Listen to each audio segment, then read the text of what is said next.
Hello, Avatar fans, and welcome to the next episode of the Avatar Online podcast. This is going to be episode 297 of our regular shows, and we're recording this one on September 26th, 2025. This is the official podcast for the fan site, Avatar The Last Airbender Online.com, and I'm going to be your main host, Morgan Airspeed Prime. Joining me on the podcast is Greg2B from the site. What's up, everyone? Excellent. So, on today's show, we're mostly going to be focusing in on the end of the new Avatar novel, City of Echoes. We're going to be doing part 3, roughly the final third of the book, but we do have some pieces of news to talk about just at the start. So, I suppose we'll begin with the fact that Beast of the Four Nations, long-awaited book, finally came out earlier this week on Tuesday and Wednesday. Digitally, standard hardcover, and the final last deluxe set as well. So, I've already done my coverage on it, which you can see elsewhere on the channel. And I can talk about it a little bit. I think it's an interesting one, but as we maybe expected from the preview pages, they were mostly, I think, representative of what the book actually is. Those pages maybe left out a little bit that, like, okay, there's a little bit more core involvement than you'd think, but it's still not that much. But yeah, this is the art book / lore book. And my effective thoughts on it are that I think the art book aspect of it is pretty good, and that's where they definitely succeed. The art is very nice, but the text is kind of on the weaker side of things. It's fun, but there's not really that much new information, and I kind of say that as someone who, like, I don't think my criteria for what's kind of interesting is, like, crazy high. Like, I like the little details, and there's not even that many of them.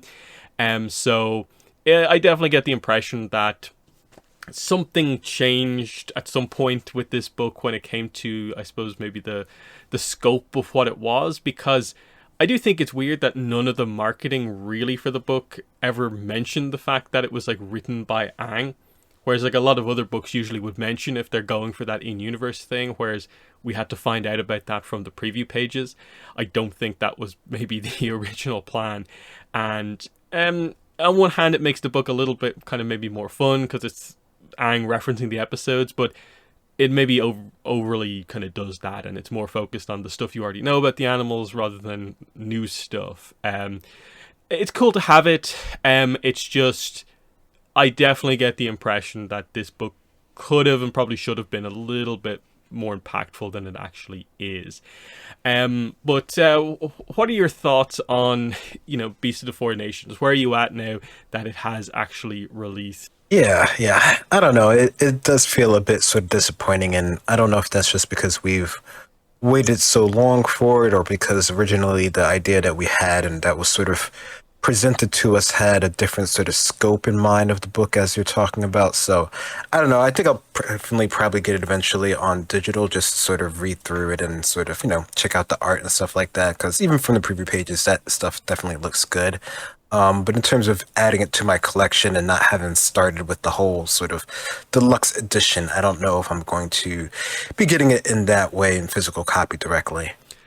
Yeah, it's cool to finally have the deluxe set complete. It's obviously been pretty bad dealing with the lack of communication over the years about this, and that's probably the weirdest thing with this book, kind of start to finish, is just, yeah, something crazy happened with just the communication on this book start to finish, where, like, how did it, like, get out there for pre-order, but then Dark Horse never themselves posted about it initially. But it went all that way, and it was like a year of constantly changing dates until it finally got cancelled. And then how much of the book was actually done then versus now, I kind of get the impression actually most of it was probably only done over the last year or two. Like, Brian's foreword in the book is like November last year, which was basically when we heard rumors that it's actually still happening. But then there are still stuff, like if you go into the Dark Horse website now, the listing for the book mentions that, like, right at the end here, information on Avatar and Korra's creatures large and small, including many from the spirit world. That's straight from the Dark Horse listing for the book. There are no spirits in the book. So clearly another thing with this book that changed at some point before release was it originally planned to have spirits in it. Because you can even see on the cover that there's Twee and Law. Twee and Law aren't in the book. So I'd love to know the full story of kind of what happened here. But it seems like maybe a bit of a messy project behind the scenes for whatever reason. I'm guessing early days it was probably just because it happened in or around Avatar Studios forming, and we know a bunch of stuff happened then where like they were swapping the comics over to being one shots. That meant we lost a Korra comic trilogy in the middle of that somewhere. I suppose, what are your thoughts on just the kind of weird history with this book? What do you think happened to it in like 2021 when it was first announced? Yeah, I think probably when it was first, mentioned and everything like that, it didn't really have a lot of sort of, oversight in terms of what was actually going to go into it and how they were going to sort of like develop the content for it and stuff like that. Because it definitely does feel like they had, higher aspirations of what could actually go into the book and making it feel more like a compendium of like information and knowledge, which I think is, what everyone was sort of really sort of hyped about. But it definitely, it probably just got sort of restructured and sort of toned down to sort of fit in line with everything else that was sort of being sort of streamlined for, future projects and endeavors, which is just a bit sad. Yeah, I think that's kind of the most unfortunate thing here. Like, we're a pretty hardcore Avatar podcast, and it's like, do we need to do an episode on this book? No, not really. Like, there's really not that much here in the text, to the point where, like, if someone asked me, I think someone on Twitter asked me, is there any new lore in the book? And I was like, honestly, I think the most significant thing in the book is that Katara reveals that penguin sledding is now a competitive sport in the Southern Water Tribe. And it almost feels like a weird reveal in the book, because it's one of the few times when like they just actually say something that's just inherently new. And it's just weird that the book, for the most part, otherwise has other tiny little bits of information that aren't really super impactful.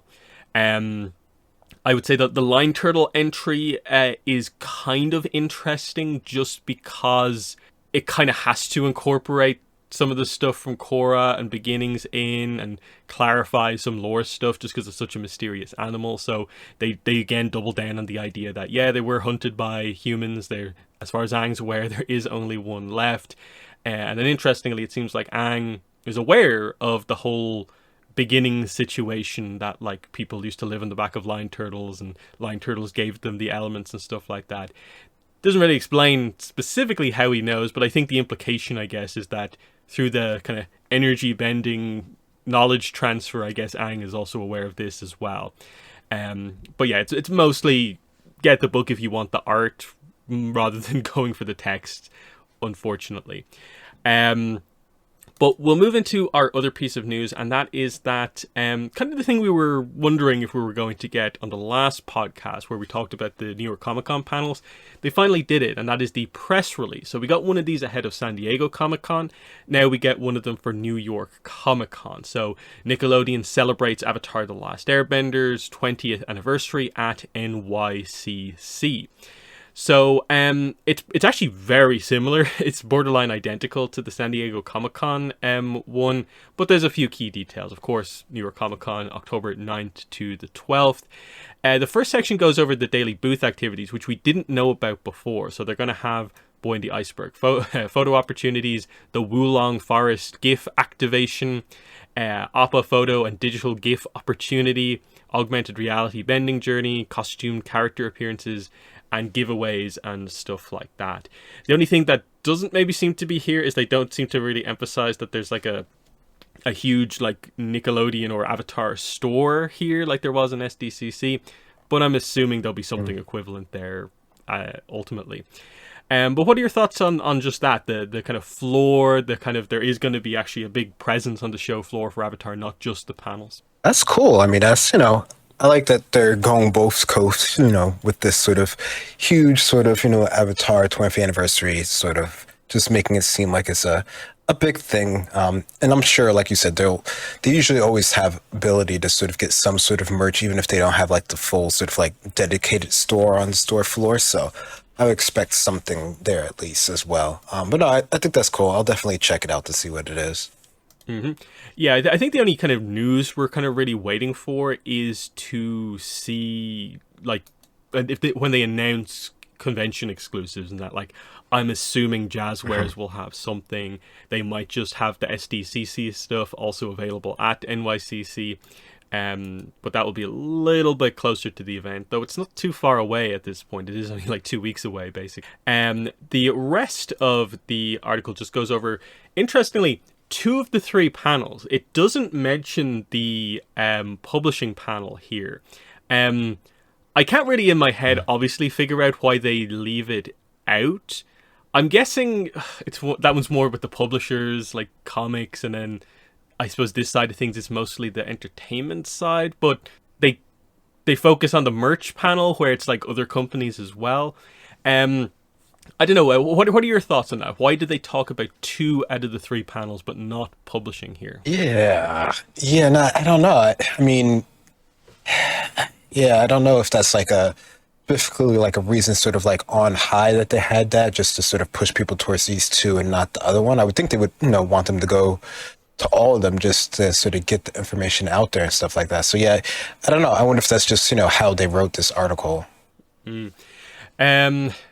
But yeah, and it's interesting, yeah, because I'm pretty sure like the link that we're going off here, Animation Magazine, it's pretty much, this is the direct press release. It's not like edited like some other articles, so they just haven't really included it here. But there is a publishing panel, but we'll mention that in a second.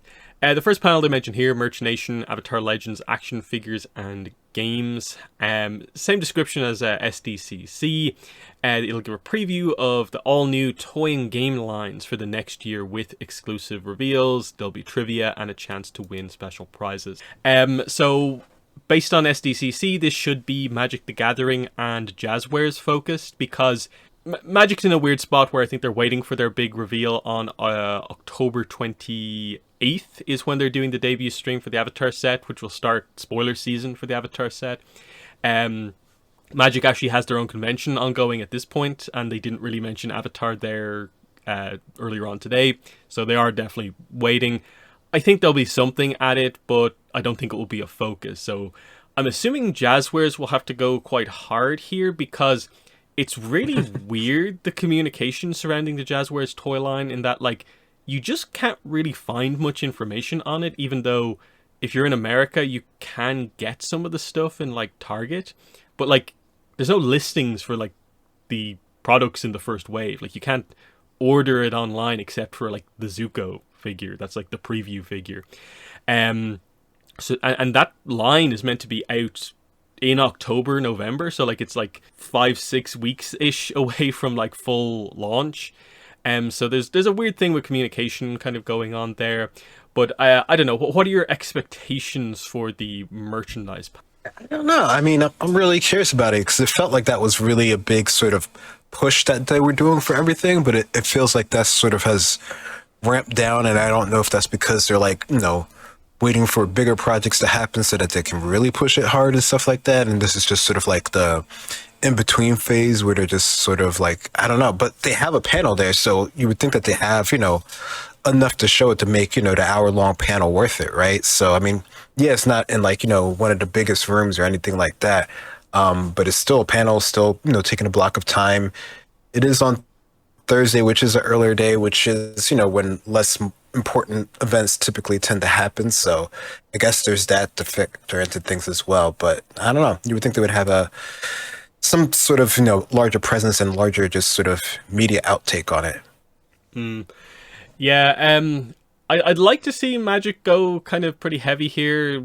They could maybe go into like the TCG accessories quite heavily, because that's probably the thing that's kind of building up in the background, is just there's listings for all sorts of like, deck boxes here. This company's doing a giant like D20 that's like the boy in the iceberg thing, and they might show off some of that stuff, because otherwise I'm kind of like, what other manufacturer is actually making Avatar stuff? Because merchandise news has not really been that heavy this year, other than like, Diamond Select Toys is out of business. Like, they're not making those statues anymore.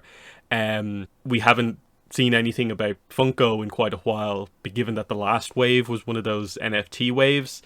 When's the next mainline wave happening? And I think we assume probably with a lot of these places, they have stuff, but it's movie stuff. And because it was delayed by a year, they're waiting for the correct time to announce a lot of this stuff. But it's way too early to, I think, focus on merch here. So what are we actually doing? And I'm assuming Jazzwares Wave 2 is probably going to be what they reveal, like Toph, Azula, that sort of thing. But there could be cool stuff like Korra, because it is an Avatar Legends toy line. We've never had Korra toys. I'm not sure what the situation's going to be there. I just hope we get coverage of the panel, unlike the last time. Hopefully it will be a little bit better. I'd actually like to see Jazzwares themselves maybe make a bigger deal out of it, but we'll see what happens. Then the other panel they mentioned, Nickelodeon's Avatar The Last Airbender 20th anniversary panel, Sunday, October 12th, 11 a.m. to 12 p.m. on the main stage. 20 years, 4 elements. It's celebrating 20th anniversary. Join Zach Tyler Eisen, Jack DeSena, Michaela Murphy, Dante Bosco, Mae Whitman. And then the new part of this kind of press release is co-creator Brian Konietzko, as they celebrate one of the most beloved animated series of all time, moderated by Janet Varney. The stuff on the website, just the NYCC website, only mentioned the voice actors. Now we know that at least Brian is going to be there, but there's no mention of Mike. But this is the kind of travel show for them, whereas I suppose SDCC is more local. So I guess that kind of makes sense, that like they're still working on stuff. They want one of the what's their official roles? They're like executive producers for like the entire franchise, basically. So I guess they want one of them there, one of them at the convention. That almost makes me feel like, oh, they're making sure they have one of them here. That makes me feel somewhat confident for news. Whereas, like, I don't know, it's hard to fully speculate. Will they deliver? Will they not? But yeah, we go from I'm not sure to, okay, Brian's there. He's obviously there for a reason, with otherwise just the voice actors. It seems like they're probably going to do something similar to SDCC, where most of the panel's probably not going to be particularly newsworthy, but those last like 5-10 minutes, it'll be all what the whole focus is on. But what are your expectations for the big NYCC 20th anniversary panel now that one of the creators is actually going to be at it? Yeah. I mean, I think that's definitely cool. I mean, that that elevates it to make it even more interesting when they're there. So I think it's really cool that they at least got one of them to fly all the way across country for the panel. So that definitely makes it cool. So that's definitely sort of very appreciated.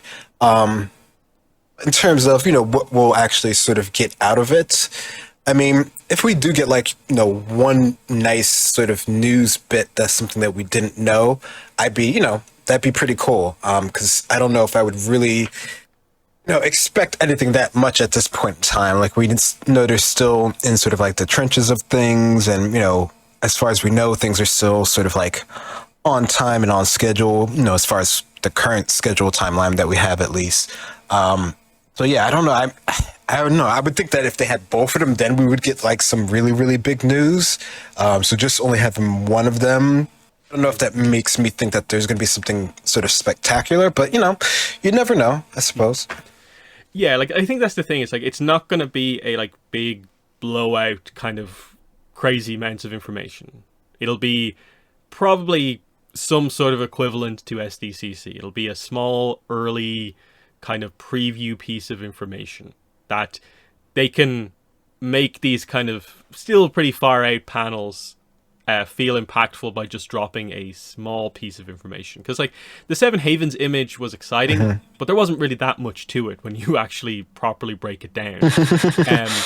And especially like if we jump to like speculation on what it could be, if it is like an equivalent for the Aang movie, well, we already roughly know what the designs for the movie are, because we do have the leaked image, and even the Sonic racing game also kind of slightly spoiled like what his Aang's character design is.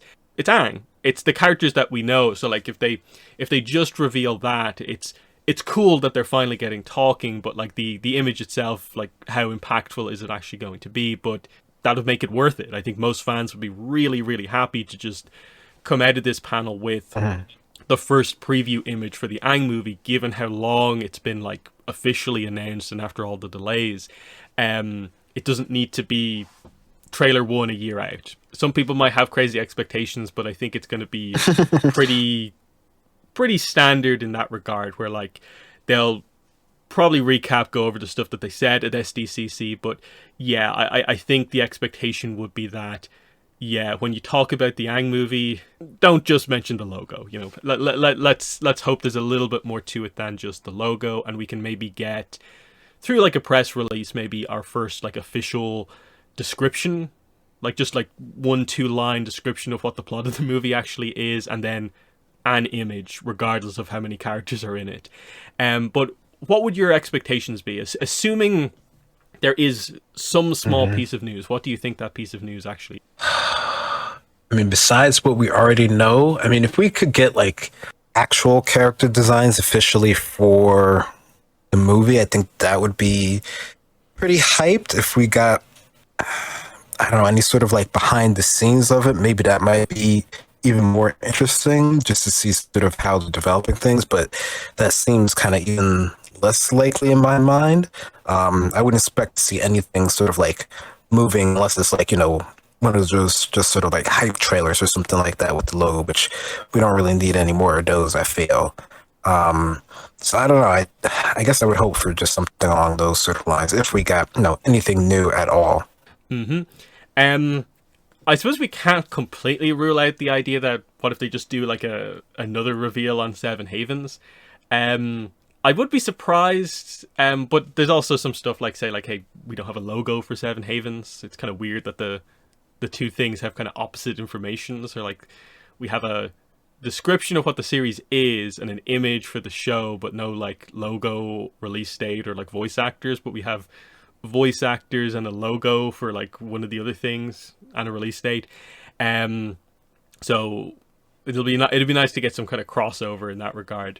It does feel like with the way the series is set up, like it would be kind of interesting if they did the kind of like mirror image to the San Diego Comic-Con one, and it's like, here's the Pavi's twin sister with her team avatar and her cat monkey, and almost the two images, you can like overlay them, and it's like, you know, both sides of the situation. That would be kind of cool, just because we know she has a twin sister. There's your main cast, is those like 6 characters or whatever, and maybe like you more directly confirm 2027, because it was a little bit like, did they actually say that, or did they not, or are we just guessing? That'd be kind of interesting, especially if they could maybe specify a little bit more, like early 2027 or something like that. But I don't know, do you have any expectations for more Seven Havens, or are we done for the next while? I mean, considering that one's so far out, I would almost expect less from it, but they seem to be more willing, right, to sort of say stuff from the TV show. So I don't know. I mean, I think the idea of sort of the mirror image would be cool, or even if we just got other images on just sort of like the environment in general without getting any, you know, more sort of specific sort of character information. I think that would be pretty cool as well. And yeah, we're just looking for kind of any and all information, kind of really at this point. The thing with the movie, obviously, is like, if they don't reveal anything here, the question then becomes like, okay, so when are they doing like, not the big reveal, but just like the first initial basic reveal? Because we're still so early in the kind of news cycle on the movie. Like, it's kind of crazy to think about. Yeah. But like, there's no like particularly big events in the first, like, say 3 months of next year. I think CinemaCon's not until April. Annecy's in like late June, I think, and then SDCC is in July. Are they going to wait that long? Or like, is this the spot to do it because it marks basically exactly a year to go? And they seem to be in the mode right now where they're trying to get that core information out there to basically everyone, where like at the end of the SDCC panel, they kind of had like a news section effectively, where they just boom, boom, boom, this is what we know. They've kind of added that into the intermission at the Avatar in concerts, where like they're showing the Seven Havens image, the logo for the Aang movie, and yeah, it kind of feels like, yeah, you need to do the next stage of that, given that, yeah, it's a year to go. Get excited at all the upcoming events for more of this. So hopefully they delivered there. There's always room for disappointment. I think after SDCC, I think it's hard to go into this panel and imagine we come out of it and there's nothing new. But I don't know. I feel like I'm setting myself up for disappointment even saying that. But I don't think they'd bring Brian out here if he doesn't have anything to say. Like, that they obviously are going to value, I guess, having the video of him announcing whatever the piece of news is, and they can put it up on the social medias again. And because it's movie and they do have like their movie Instagram account, it's finally something else to post on that. Kind of feels like it's maybe about time. But I don't know. How positive are you of like Brian being there means news of some sort? I don't know. I think I'm like 50-50 right now. Like I want to say that there's a good hope that we get some sort of news, but I don't know if it's really going to be as interesting as we would really sort of hope. I think him being there might just, it validates things, and, like you said, it'll allow them to like post his stuff and retweet and do all the videos and that sort of stuff. But I don't know if it's, this early out for anything, if it's really going to be anything sort of groundbreaking that we're really going to be extra sort of excited about.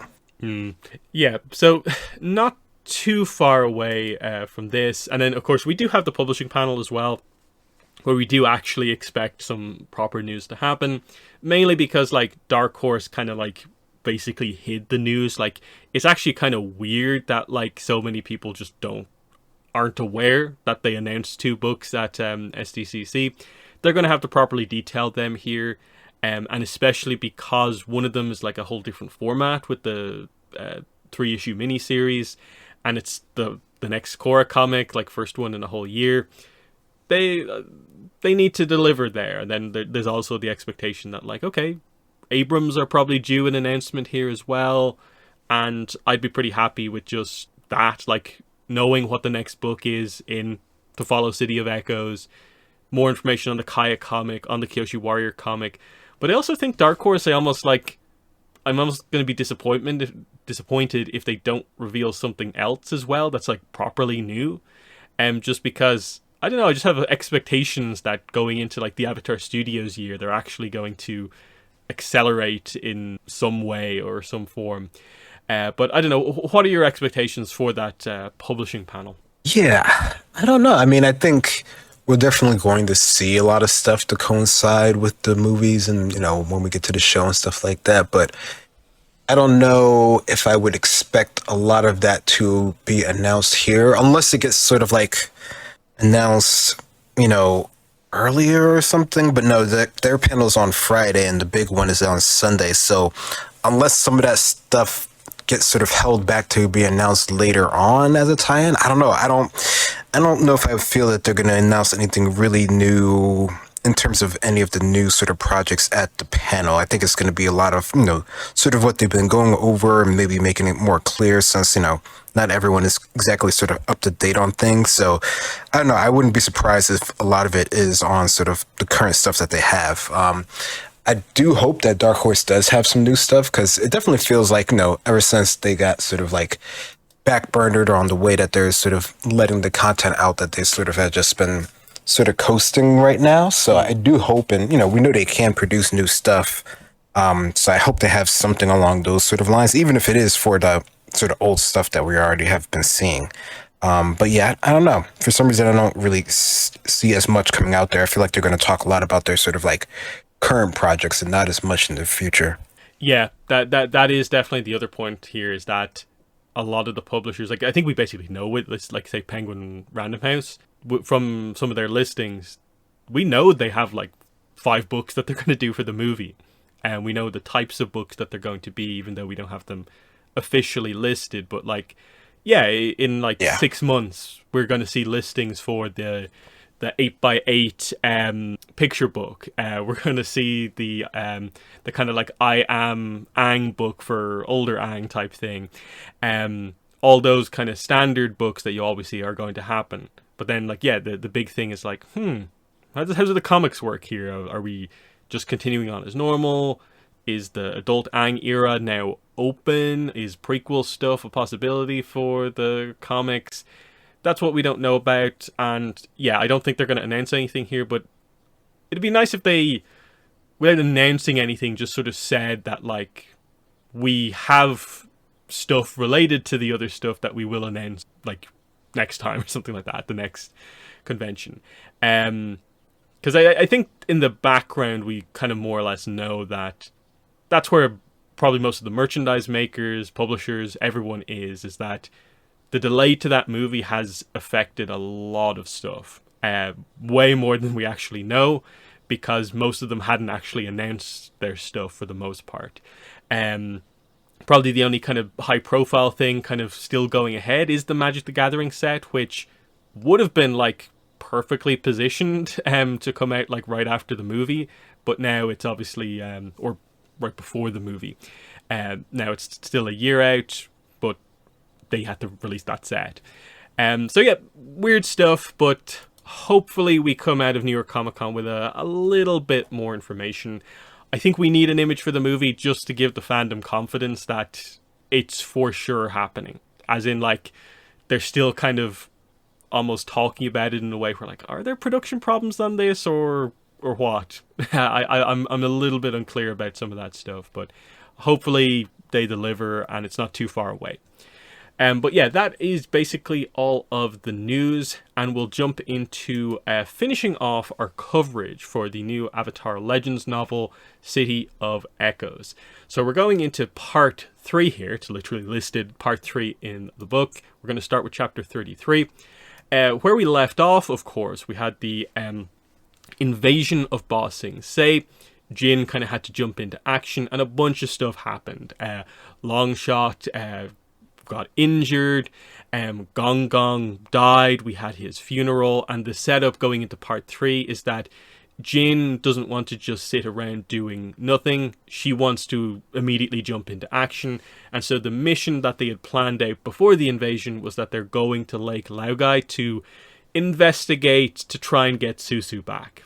And so chapter 33 is quite interesting in that the pacing gets turned up to like 11 here, with some of the action stuff here where they just like laser focus us like through traveling sections and stuff like that, in that we're here at the inner wall, we move around the inner wall, we make our way kind of to where the entrance to Lake Laogai is. Now, they explain a little bit here where they don't go in through the entrance that Team Avatar went through because that got kind of sealed off. They kind of highlight that, okay, that was one of the kind of air vent style entries.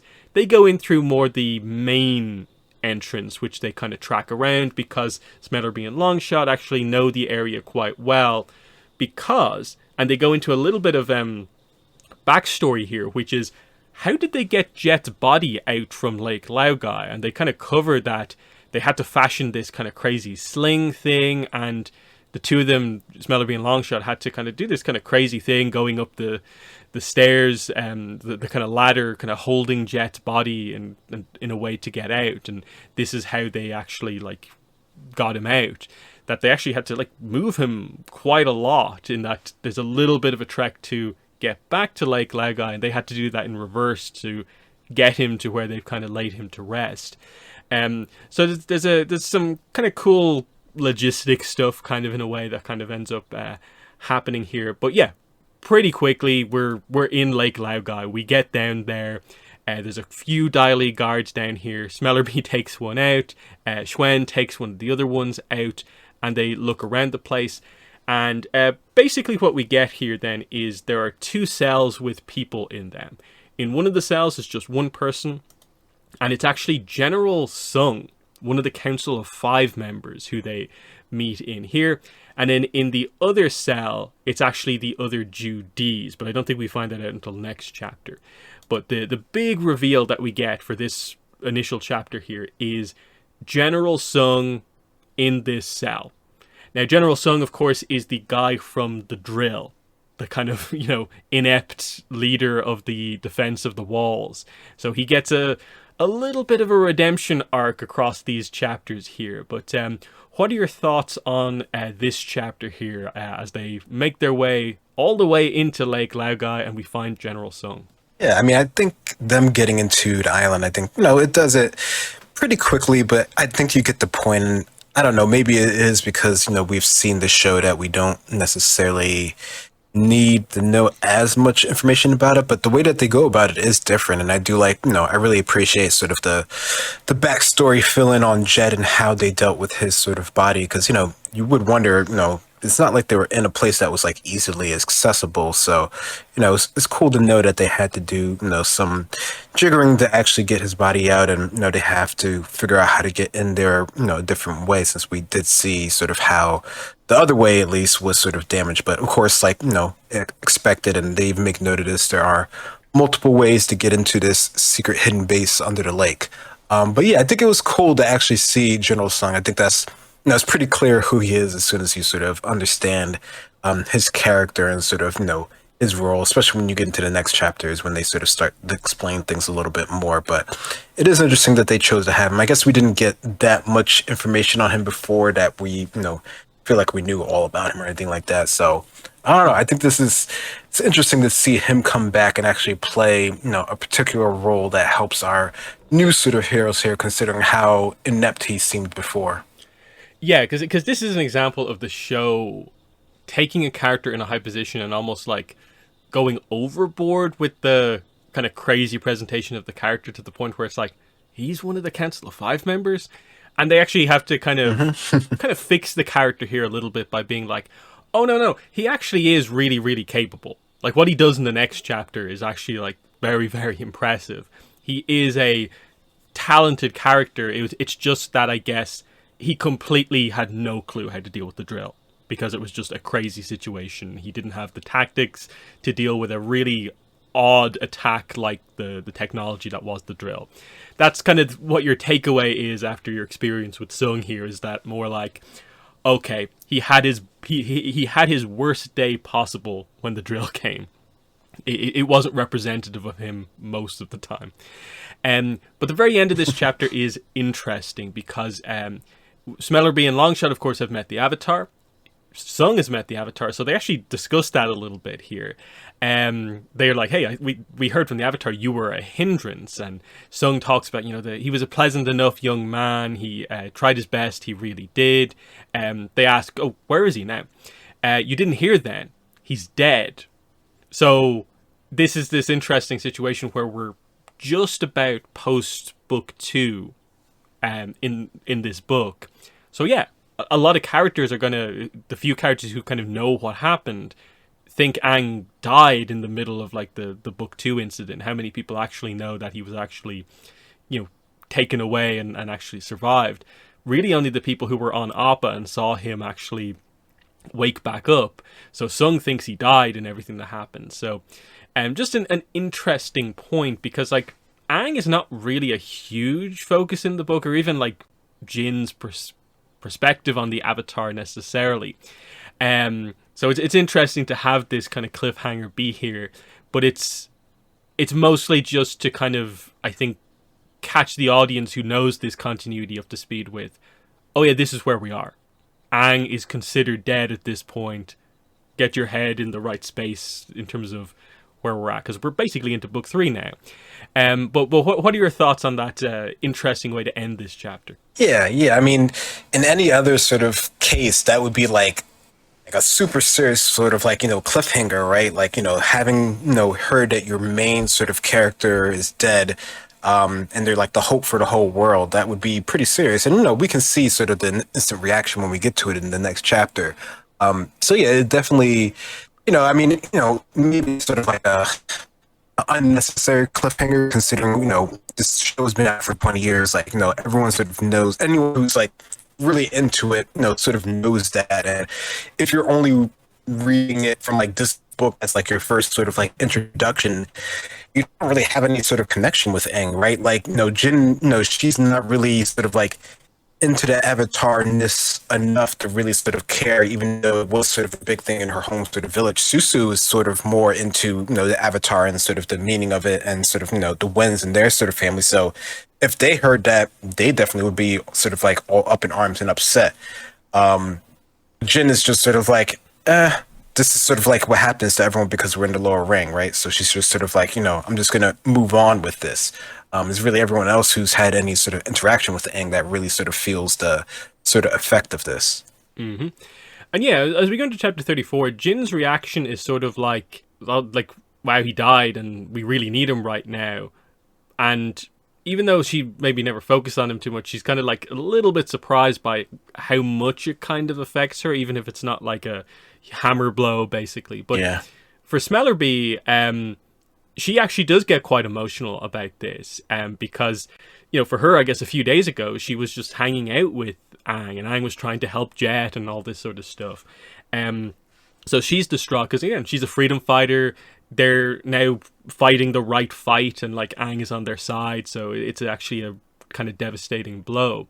And this is where like you get this kind of moment where they kind of feel like, well, the overall mission is a failure. Like, I guess the Earth Kingdom really has fallen. I guess we just have to go about our personal mission here to get Susu back and just accept our new status quo after that, because they don't know all the crazy stuff that's about to happen necessarily. It's an interesting thing to see it from this perspective. But yeah, General Sung kind of speaks to them. Like, we addressed that he and the Council of Five actually know about the Judees and like are kind of okay with it. They get across the idea that they don't know like maybe the full scope of what exactly like Long Feng exactly was doing, but they seem to support the idea of the Judees as like maintaining a kind of peace and avoiding chaos in Ba Sing Se.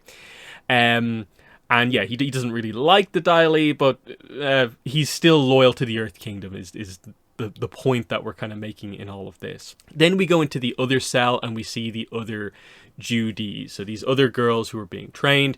And the idea is that I guess this is meant to be the room that Team Avatar walk by in Lake Laogai, that show us them being kind of like trained or tested, or the room next door, I think, is more the idea, because these are the potential Judees that haven't quite started that training yet, whereas I think the ones we saw were the ones who were actually properly being trained. So that's the kind of idea here. We see an interesting thing here where Jin goes in and is really intense in terms of like, hey, do you know Su Yin Wen? And Xuan has to be like, whoa, calm down. We're going to get you out of here first. Leave them a minute and then ask them the question is kind of more of the idea. And they kind of highlight that, yeah, some of them would get taken away to be properly trained as Judees. Everyone else is kind of just waiting to see kind of what happens effectively. This is where, yeah, General Sung talks about, Lake Laogai, that's where they'd go to kind of, redo the brainwashing. And they get kind of annoyed at him for being kind of casual about it, but this is just the terminology that he was given about this kind of whole situation. And we basically get to kind of going ahead then with the kind of the plan that he's going to kind of work with them to kind of get out of here. He wants to do this. He wants to get back to his daughters and stuff like that. But what they can do, given that, okay, Su Yin isn't down here, we can at least destroy the base to stop this from happening. And they highlight, Smellerbee, of course, goes for blasting jelly because the freedom fighters are obsessed with it. But actually, General Sung is kind of like, I'll take out some of the pillars and I'll also lead some of the remaining guards away. And it all happens like super, super quickly here, basically, as we get to the end of this chapter, where it's just the mission goes off. General Sung just seems to do some crazy action stuff on his own, where, yeah, he takes out the pillars, takes out the two guards who kind of escaped, comes back and is just like, we didn't really need the blasting jelly, but do it anyway. And they kind of make their way out, and he's going to distract everyone on the surface to allow the others to kind of get away. And he tells them about like the eclipse and stuff like that, because, hey, that might be a day where you can actually save your friend. And he does talk about how, meeting the Avatar, it had an impact on him. There's maybe hope to stop this at some point using the eclipse. First day of the 8th month, the Earth remembers. Good luck. So yeah, a kind of partial redemption for General Sung, where you at least get across how competent he actually is, even if you maybe begin to see him in a maybe slightly different way, because he actually is aware of a lot of this stuff that was happening in Ba Sing Se. So it makes him a more complicated character, but it's overall a pretty good showing from the character, and also serves to highlight that we view maybe Xuan as being a somewhat impressive earthbender. Jin is beginning to get there, but here's a master earthbender just in action. Someone in the military just doing a mission, and he does it on his own. This is why he's in that position. I like that kind of contrast between the kind of rookies doing their first few missions and General Sung, who is actually a master earthbender. But what are your thoughts on this chapter?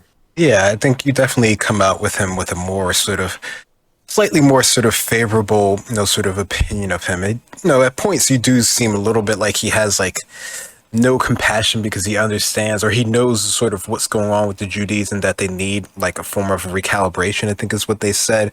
So like, that definitely seems kind of odd. I wonder how much sort of the generals really know of the going ons, and obviously they don't know sort of how in depth Long Fei and sort of the Dai Li are with things. Otherwise maybe they would have sort of like opposed his sort of basically ruling of everything, just using the king as a puppet.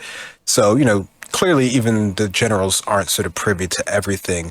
But yeah, you definitely get to see that he has his own sort of skills here, and they're able to sort of come out of this sort of like Logai, pretty well, and sort of able to destroy it. So I think that's, even if they didn't sort of achieve their original goal of finding Susu, they definitely got like a lot of information that they didn't know before at all. So I consider this pretty much a success for the most part, minus, finding her friend, but they do know, where they can look for her and sort of a way to get there without sort of, causing too much sort of issue, or at least that's what they hope.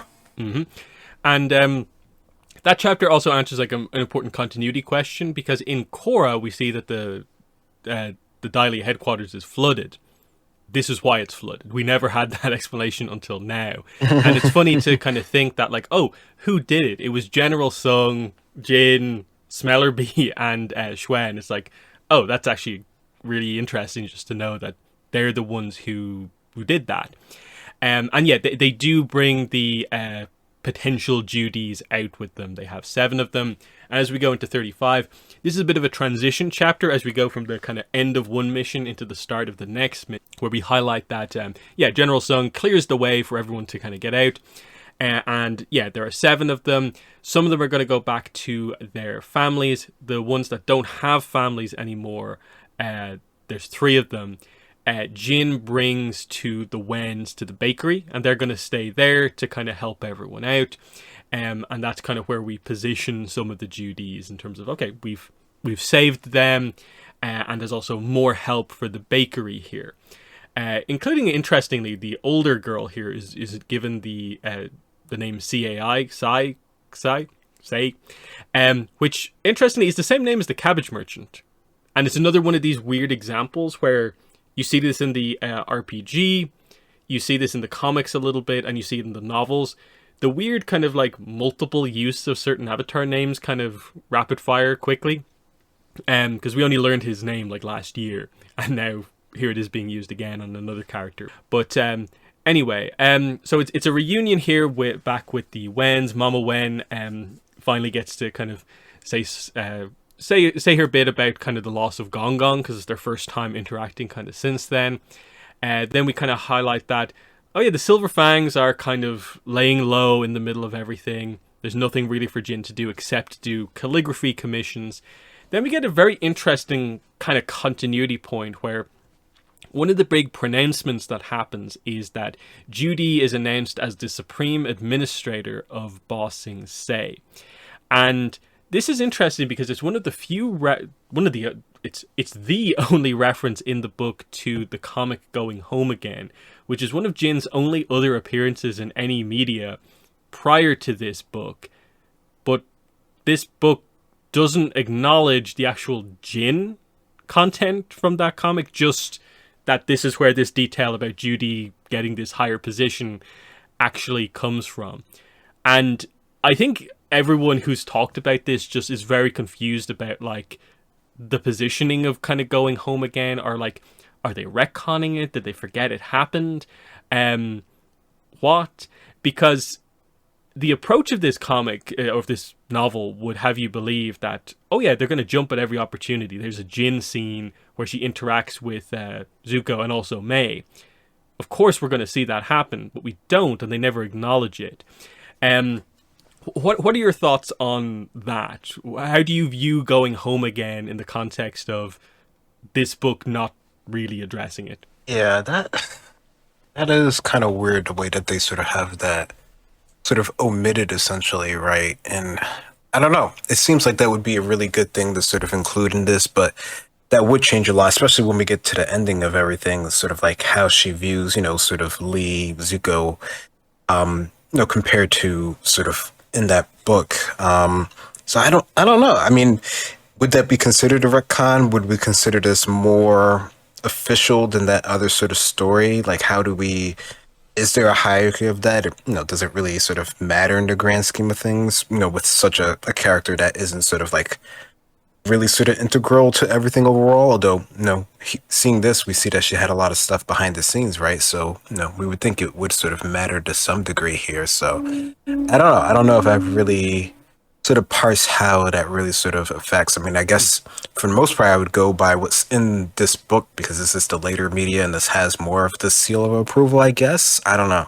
Yeah, it's weird because like they never directly contradict going home again, in that like it could have happened like off screen between one or two scenes, but very clearly some stuff more towards the end of the book when she kind of thinks about Zuko, or like alludes to the conversation, you'd think she'd mention the fact that like, oh, I actually only met him like a few weeks ago afterwards, given that she kind of regretted earlier on in the book the idea that like, oh, I might never see him again, because she turned up to the tea shop and he wasn't there.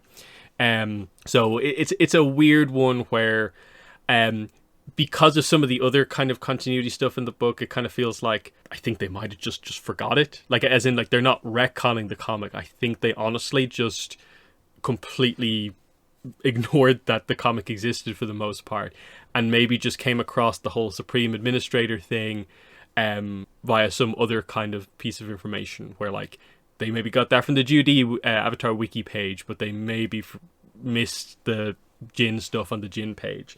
And you can have the discussion about like, wait, like are Avatar Studios really having like the authors use the wiki that heavily in terms of researching for these books, and like is the process as good as it probably should be? And there's some weirdness there. Are the authors getting the help from Avatar Studios that they probably need when it comes to this sort of stuff? There is a little bit of a frustration that like some of these errors kind of keep sneaking through, but we need more information about Avatar Studios to be able to properly discuss that. As we continue on, we see that everyone continues their training here. Longshot is getting better. Jin and Xuen are training to kind of mimic Dai Li agents, because they got some Dai Li uniforms from Lake Laogai. That's going to mostly be how they make their way into the palace, because the key takeaway from the last one was that the Judies are basically housed in one of the wings of the palace. So that's the next mission that they're going to go on, is to infiltrate the palace to get where Judy, all the Judies are, and that includes Susu. So yeah, they have replicas of the Dai Li tokens, they have some of the Dai Li rock beads, and they begin to practice like the rock gloves and the various techniques. Xuen is better than Jin is at a lot of these techniques, and you see that they kind of bond over these kind of days following that kind of first mission. But then, yeah, pretty quickly, like we just assessed that like they have the plan kind of all planned out. The monorail kind of gets operational kind of once again. We addressed that the next mission is not going to feature Smellerbee and Longshot. They're going to be backup, because they're not going to blend in super well in the upper ring. That they're good at some aspects of kind of being operatives, but blending in the upper ring is not going to work for them. So it has to be Jin and Schwen on their own. And then, yeah, we just end this chapter with the idea that, like, yep, the day has arrived. The next mission is starting. So, again, rapid fire kind of pacing here, where we're just going mission to mission to mission. And then in a few chapters' time, we're going to be talking about, like, the one chapter that covers the whole Sozin's Comet attack. It's like they really get through the action quite quickly here. But what are your thoughts on this kind of transition chapter here? Yeah, I mean, I think it's good. It's a little bit of a moment to sort of have calm and respite with all this sort of action going on. So I think, even if it is a short one, I think it is worth having to at least show that they're preparing, to show that they're sort of, learning new skills, being able to sort of like imitate, being a Dai Li agent. I definitely like sort of when they break that down, especially when we even get to that, later on. Just the fact that, they're learning, those specific skills and how to use the glove hands and all that sort of thing, which, in the show, we just see the Dai Li agents sort of having the skill and just sort of being good and just seeing how, how effective it is. So the fact that we get to see other characters sort of learn it, some are stronger at some parts of it versus other. I think that's really cool. I mean, we know, how important it is and sort of how it came from Kyoshi and stuff like that. So it's cool to see sort of the buildup of those sort of skills and just sort of how, it makes them more confident. I think that's really cool. And, how it just brings our two characters together and how they're sort of trading stories and sort of understanding each other a bit more. So when we get to the later point where they really have sort of the quiet moments together, it actually feels like it's a good build up to it. Mm-hmm. And then, yeah, the action is, like I said, quite fast paced. They enter the palace through one of the side gates, and they kind of quickly go undercover here. So, Schwen is kind of positioned as like being a scout. He positions himself as a direct Dai Li agent, whereas Jin actually decides to become a laundry worker in there. And this way they can get kind of information from different avenues. And then they kind of create this kind of cover story. They kind of fall into it with the idea being that, like, oh, her boyfriend, their boyfriend and girlfriend, but as like Dai Li agent and palace laundry worker. So it's a big gossip situation, and it helps to keep the cover up on both sides, but while also allowing them to like actually communicate, trade information, and so on. And you can tell that like it's the kind of typical situation across the whole book where it seems to not really affect Schwen too much, that people view them in that way, but Jin is a little bit more flustered by the idea of like them being considered a couple. But you can see that they're gradually beginning to actually kind of become that. They're not too far away from this being the reality. But yeah, they do eventually discover that, like, yeah, Susu is here. They've seen some of the supreme bureaucratic administrators. She is going to be here. Yeah, Susu is one of them. They continue their training. And, there's some reflections here, because you get, like, say, Jin realizing that, like, hey, palace life, even in one of the lower positions within the palace, is so much more comfortable than anything in the lower ring. So yeah, they get confirmation that Susu is in fact here. Then there is the discussion, it finally comes up here. Like, Jin asks Schwen, why are you kind of helping me so much? Like, I'm putting you all at risk for what I want, to get my friend back. And so he explains for the first time here that it's kind of about his father, and we never really got this addressed up to now. He also, of course, was involved in kind of medicine and stuff like that, and he went to learn from the Herbalist Institute near Taku. And again, for context, that primarily from an Avatar perspective, that's the herbalist, the kind of crazy herbalist with the cat. That's sort of what we're kind of talking about here. But of course, Taku was one of the Shang cities in the Yang Chen novels as well. So we're sort of familiar with this kind of place a little bit. And yeah, there's a special type of fever that he went to kind of get a cure for. But his caravan was targeted and killed by the Fire Nation. And so he has experienced kind of a loss as well because of the Fire Nation. But the last thing his father said to him was to take care of his sisters. And that his sisters should take care of him. And so the idea is that, he sees Jin putting herself on the line so much for Susu, like one of her sisters. He kind of feels close enough in a way that, like, I'll help Jin to protect one of, like, Jin sisters in a way, and that's kind of what he's doing. As you see that, like, they're all getting really, really close at this point, where they're each willing to help each other with their own families and stuff like that. And yeah, we just end the chapter with the idea that the eclipse is about to happen. So already within like a few chapters here, we're over halfway through book 3 already. So it's crazy, pretty much the pacing. But what are your thoughts here, getting some of this backstory with Xuan here, but then also the pretty quick infiltration of the palace? Yeah, I mean, I guess even in the real show, things did happen pretty fast. It just, there's more episodes overall to sort of get it through. So here, yeah, they're sort of pretty sort of, I guess you could say, sort of like contained in their sort of place to find information, even though the palace is huge, and you can understand that there's, a lot of people working there, and there's a lot that they have to interact with, and they're learning about the palace a lot and sort of the life there. And, Xuan's sort of doing double duty as the agent and sort of also helping and stuff. So I don't know. I think it's a nice sort of fast-paced way to sort of get the idea that they're doing a lot without actually saying a lot to what they're actually sort of doing, because, I guess it is sort of a bit sort of repetitive what they're actually sort of doing here. But the fact that they do have even a moment to sort of, talk with each other and really sort of come to a better understanding of, what this mission means to both of them, I think is a really, it's a nice sort of touching moment here. It's just another point of building up, even though they sort of have been playing as sort of a couple here, this actually brings them closer, like you're saying, to actually being sort of a real couple here. So no, I like that. That's a nice bit to sort of, keep the story going and keep the relationship going. Mm-hmm. As we move into the next chapter, we see how kind of eager Jin is to kind of get Susu back, execute on this mission.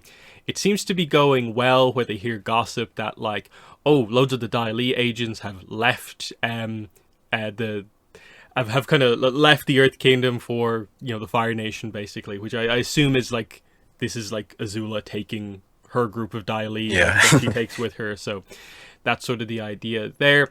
So it feels like everything's working out in their favor, where like a lot of the main people they have to kind of encounter are kind of getting out of their way. And then, yeah, they they take out some of the people that they need to get kind of closer. And I do like that they kind of established that, like, if they had a direct fight with Dai Li agents, they're not going to win. So they have to more stealth take down people secretly, and that's their only real kind of chance overall. And so, yeah, they make their way in, they find Susu, but it's a trap, and they fail. It's actually a quite shocking kind of thing here, where, like, Dai Li agents just dropped down from the roof. They kind of had a sense that something like this was going to happen, and it just doesn't work. The perfect opportunity with the eclipse, they get captured. And it's like, whoa, there's still like a quarter of the book left. What's going on here? It's a really surprise moment in the book, but it actually leaves for a lot of kind of one-on-one time for Jin and Xuan to happen, and allows for a lot of the important character scenes to happen over the next few chapters. But what are your thoughts on the eclipse? Another failure with the eclipse. Only Bumi succeeded, really. Yeah, that's exactly what I was thinking. Yeah, it just seems like any plans that you have during the eclipse just don't seem to work out quite as well as you actually think. It's like, it's like, they're prepared for, the case where we're at our weakest that someone might take advantage of, which I guess kind of makes sense in a way that they would be prepared for it. But, you're thinking you can take advantage of it. Why wouldn't you go for it? So, it's not like a completely failed, sort of idea to begin with. It's just other people are more prepared, unfortunately. But no, the idea of what they're doing, how they're working in concert with each other, like, it seems like they're pretty well sort of planned. Like you said, they can't sort of attack people sort of like head on, but as long as they have a little bit of surprise, they're actually pretty good with sort of like imitating sort of the Dai Li moves, right? So I think that's definitely shows their progress as characters, Jin's sort of ability as an earthbender. I think that this whole sort of latter part of the book just sort of increases her skills sort of exponentially, right? Like if she had sort of practiced this, from the beginning, sort of when she was around her mother, when she was still around, she probably would be sort of like maybe not on par with all of our Avatar sort of core group people, but she would sort of be like in the running in terms of like skills and abilities. So it just shows you how well, at least any of our named characters can progress. So I like that. It's cool to get to see that. But yeah, they're unfortunately the Dailies sort of do the classic down from above sort of tactic here, which just seems to work really well for them. It's interesting how silent they are with all the rock and earth around them, but it works out well for them. Mm-hmm. And yeah, as we go into 38, they're basically quickly put in the dungeon. They kind of had a sense that something was going to happen, and an inspector was around to kind of like organize this kind of counterattack basically here. We see that Xuan was the one who was kind of hurt the most in terms of when they were kind of taken in. And yeah, just in the dungeon, she kind of tries to fix him up as best as she can. And they have their kind of initial conversation where she kind of gets back to the idea of, I've put like you, Smellerbee and Longshot through a lot just for this mission to try and help me. But he kind of goes on to further explain that it's not just because of what he said before and like kind of fulfilling his father's wish by like also including other people in that, but also that like he was really inspired by Jin's kind of mad dash across the city to come find him to try and save Gong Gong. This actually inspired him into action, and he's kind of continued that to this day. So like, he wants to do what he can as well to do something. They kind of emphasize that. And then he kind of reveals to her, and this is kind of an interesting one in the context of a lot of the very early chapter. He says he wants to confess, but I remember you from before, the fact that she won the kind of competition. When you were announced as the winner of the New Year's Scroll contest, the girl from the villages. And he kind of highlights that basically he had his eye on her to a certain degree, and that like some of his kind of weirdness in the maybe early chapters is because he's always maybe had this kind of slight crush on her, as is I think kind of the implication here. So it kind of like changes the dynamic like a little bit kind of overall. They kind of exchange kind of some of the final pieces of information they haven't given to each other. Like Jin mentions her father was the village magistrate, and that might have been kind of her kind of future if things had gone kind of slightly different. She asks their captors for some medicine and like some water and stuff like that. They do give it to them, which is kind of interesting. It's not like they're treated massively cruelly, given that they're kind of prisoners here. So there's that kind of interesting kind of aspect here. And then yeah, she's cleaning up his kind of cuts and bruises, and then we build up to kind of, this is where she kind of feels like they kind of bring up the kind of date with Zuko from before, where it's that sort of a situation. She decides to take the same risk that she took on the date, go in for the kiss, and that's what happens here. So Jin and Xuan have their kiss, and it's the cliffhanger ending here of like, it has all the build-up worked out, and as we'll see, it actually does very much work out. But it's kind of like a finally at this point in time where I don't think they left us waiting too long, but they also took the time to develop it to the point where like, yeah, this is the right time to finally kind of commit to the relationship. It's odd timing in a way, given that they're in prison, but it's also the best timing to a certain degree. But what are your thoughts on this chapter?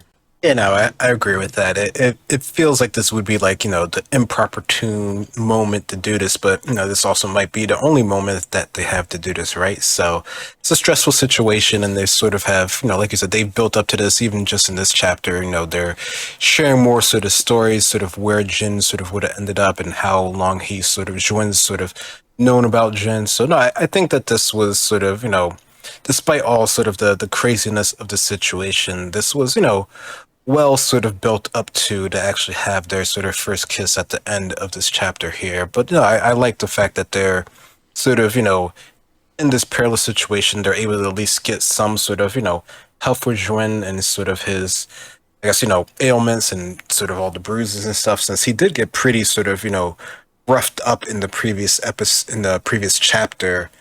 Just when they sort of capture him, they both got it. It was a pretty sort of serious situation. And even though they are sort of, on the younger side, which, even the initial sort of guards sort of mentioned, they still get taken in like anybody else here. So no, I like that they're able to have at least this nice little moment before even more sort of stuff happens.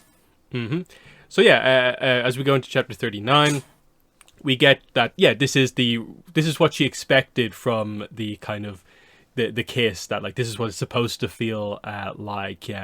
He kisses her back, and this is the kind of destined romance kind of kiss that she kind of maybe wanted it to be. That her whole romance arc has been about like kind of wanting to find a relationship similar to her parents, and this seems to be it, and that finally the kind of two of them are effectively together here. There's never really like a discussion about like if they're going to start a relationship. It's just like, oh, they've already basically been in a relationship, and this is just the situation here. There's no real discussion about like, what is this? It's just this is what it is from here on out.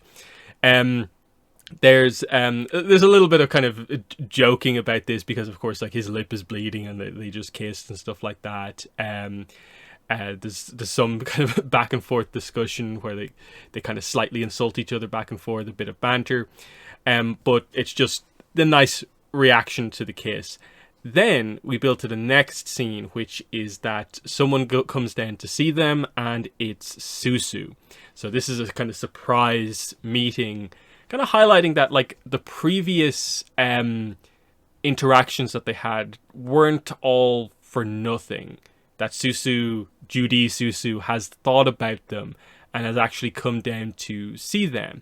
The idea here seems to be that like she was told that you tried to kill me, but you're saying that you're trying to save me, and she kind of wants to figure out for herself which is actually the truth.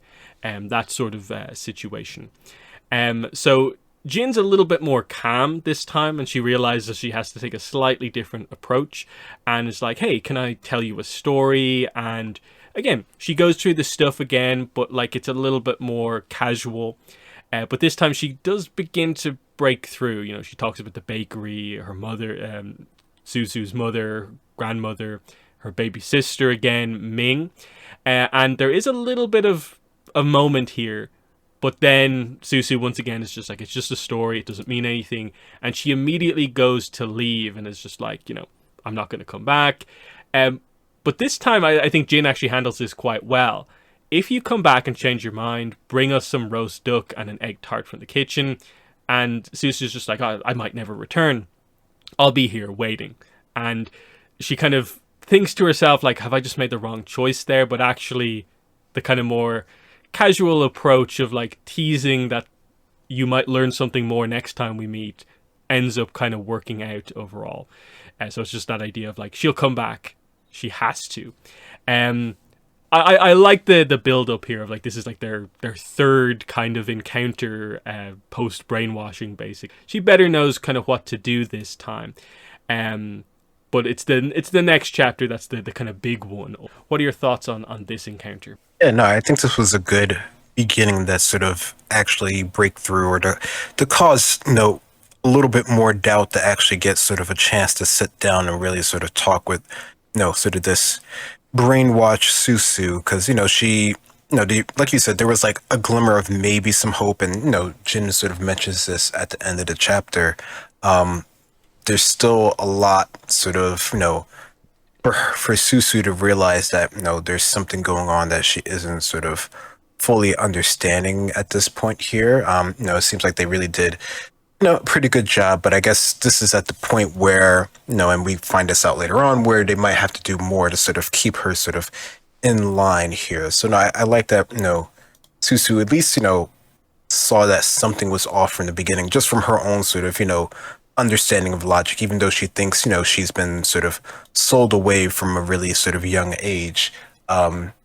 Things sort of aren't, lining up for her. So no, I think Jin did a really good job of sort of being a little bit calmer in the situation. She's definitely been, even though it seems like she's always thinking like in her head that she's really calm and can really handle situations pretty well, but she's also very sort of, fiery in a lot of different sort of situations here. So it seems like, this is the point where she's actually sort of learned from her past sort of interactions and sort of taking things a little bit slower. Mm-hmm.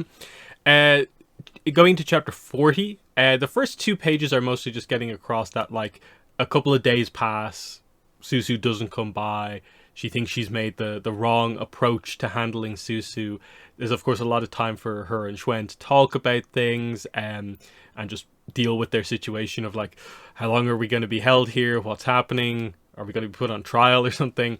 But then it might be the 4th or the 5th night in the dungeons before Susu appears again. Again, she's on her own, and she's actually brought the food that Jin asked for. So she comes back very intrigued. So they sit down and they kind of eat the food together.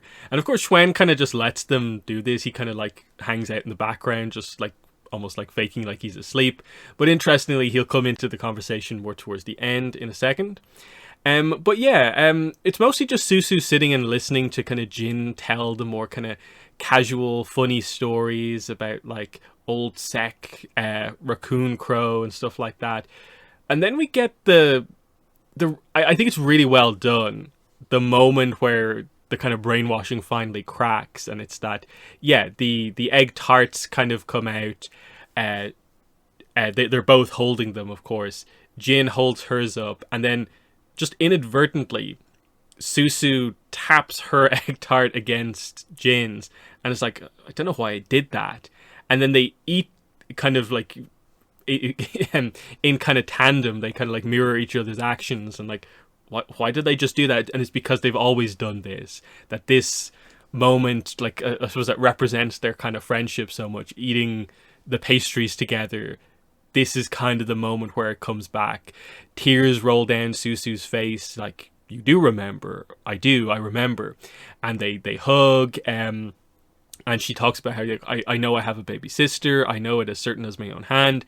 She doesn't remember everything, but it's gradually beginning to kind of come back here, and some of the obvious kind of big memories are back, basically.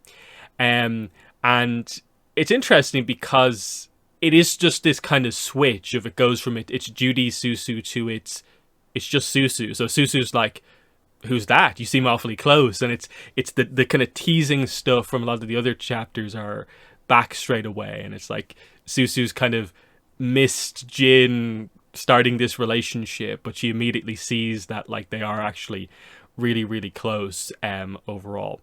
And there's a nice emotional moment here at the end where Susu's like, you did all this for me? For not even your sister? For only a friend?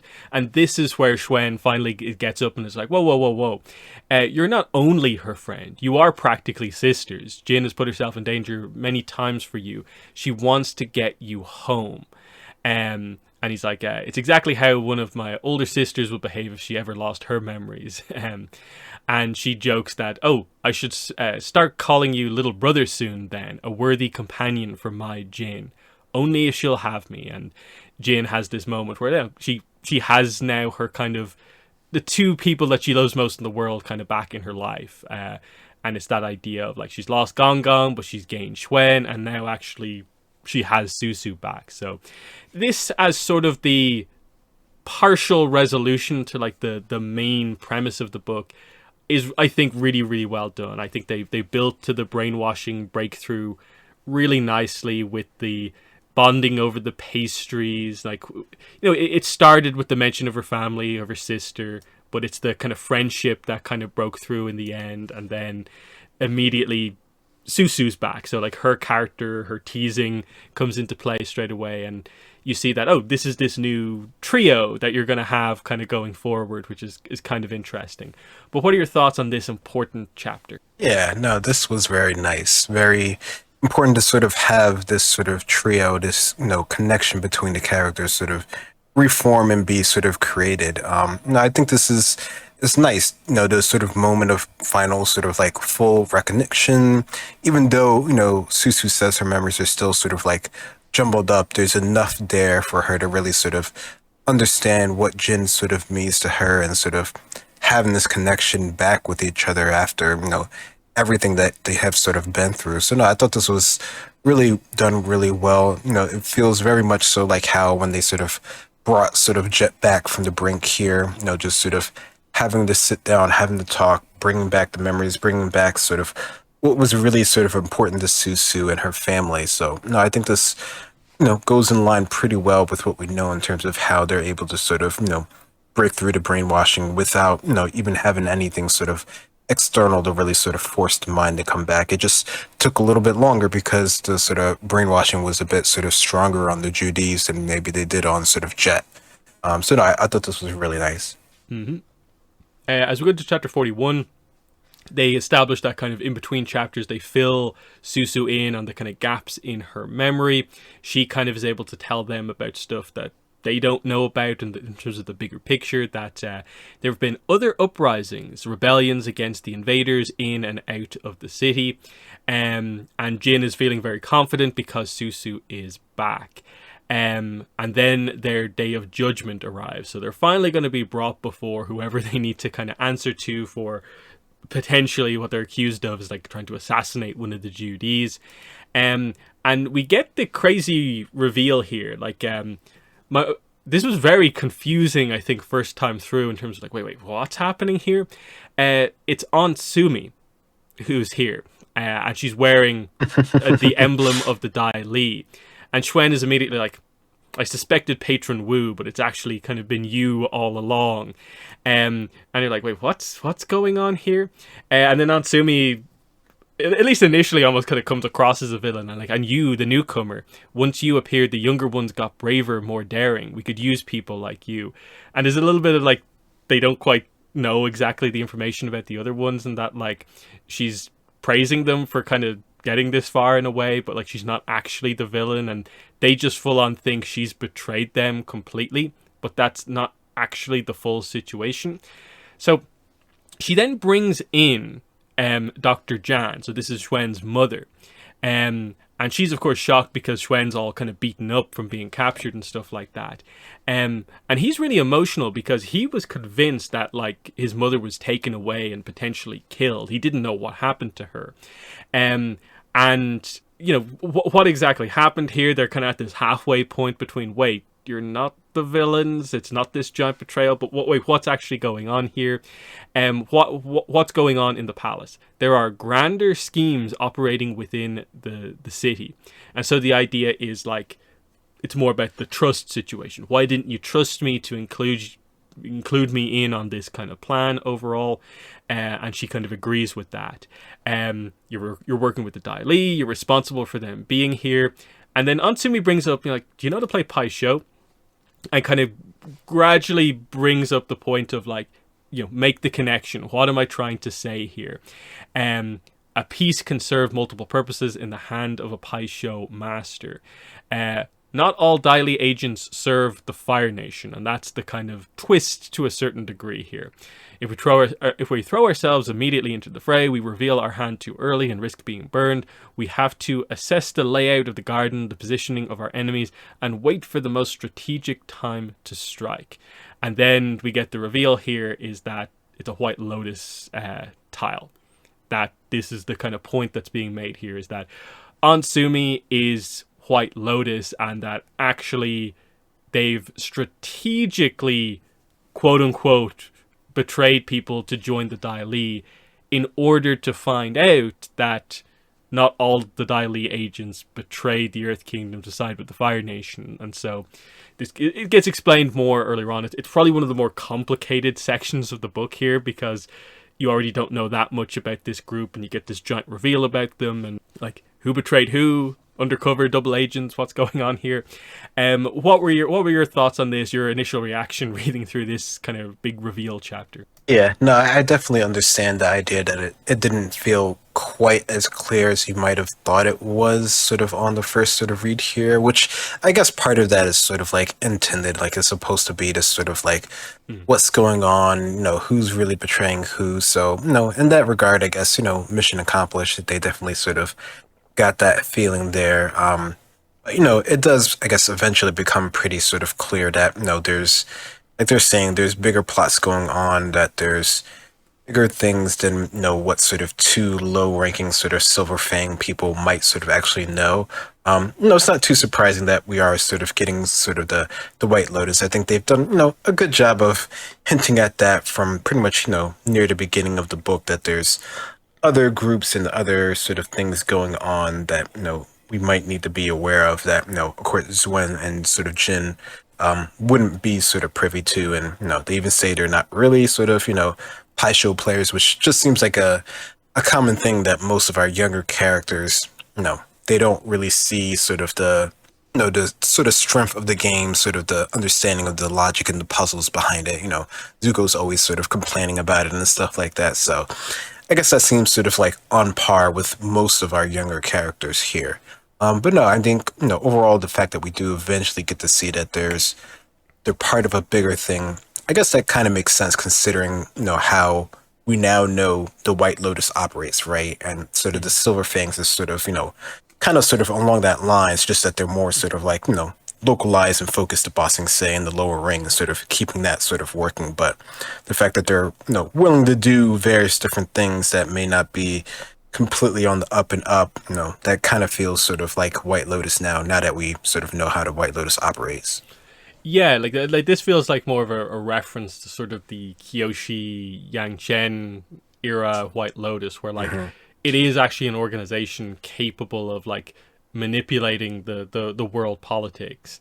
And the ATLA presentation was that like, oh, it's only a group of like a couple of people who can do cool things every so often, but actually no, it's a bigger organization that has people implanted here, over there, and that what we view as what we're going to get, the cool old masters taking back Ba Sing Se with their amazing bending powers, is actually more the kind of secretive implanting of people and organizing things over years and years. And like it's people like Onsumi who actually do maybe most of the big work to make this happen.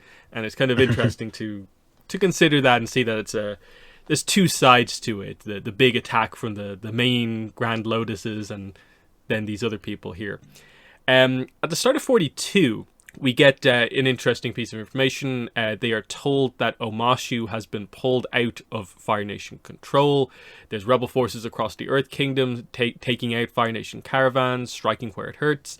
There was a coordinated attack on the Fire Nation capital, but it failed, and they'll continue to fight back. And they just have to be careful about when they do their big counterattack, but that they do plan to eventually take the Earth Kingdom back.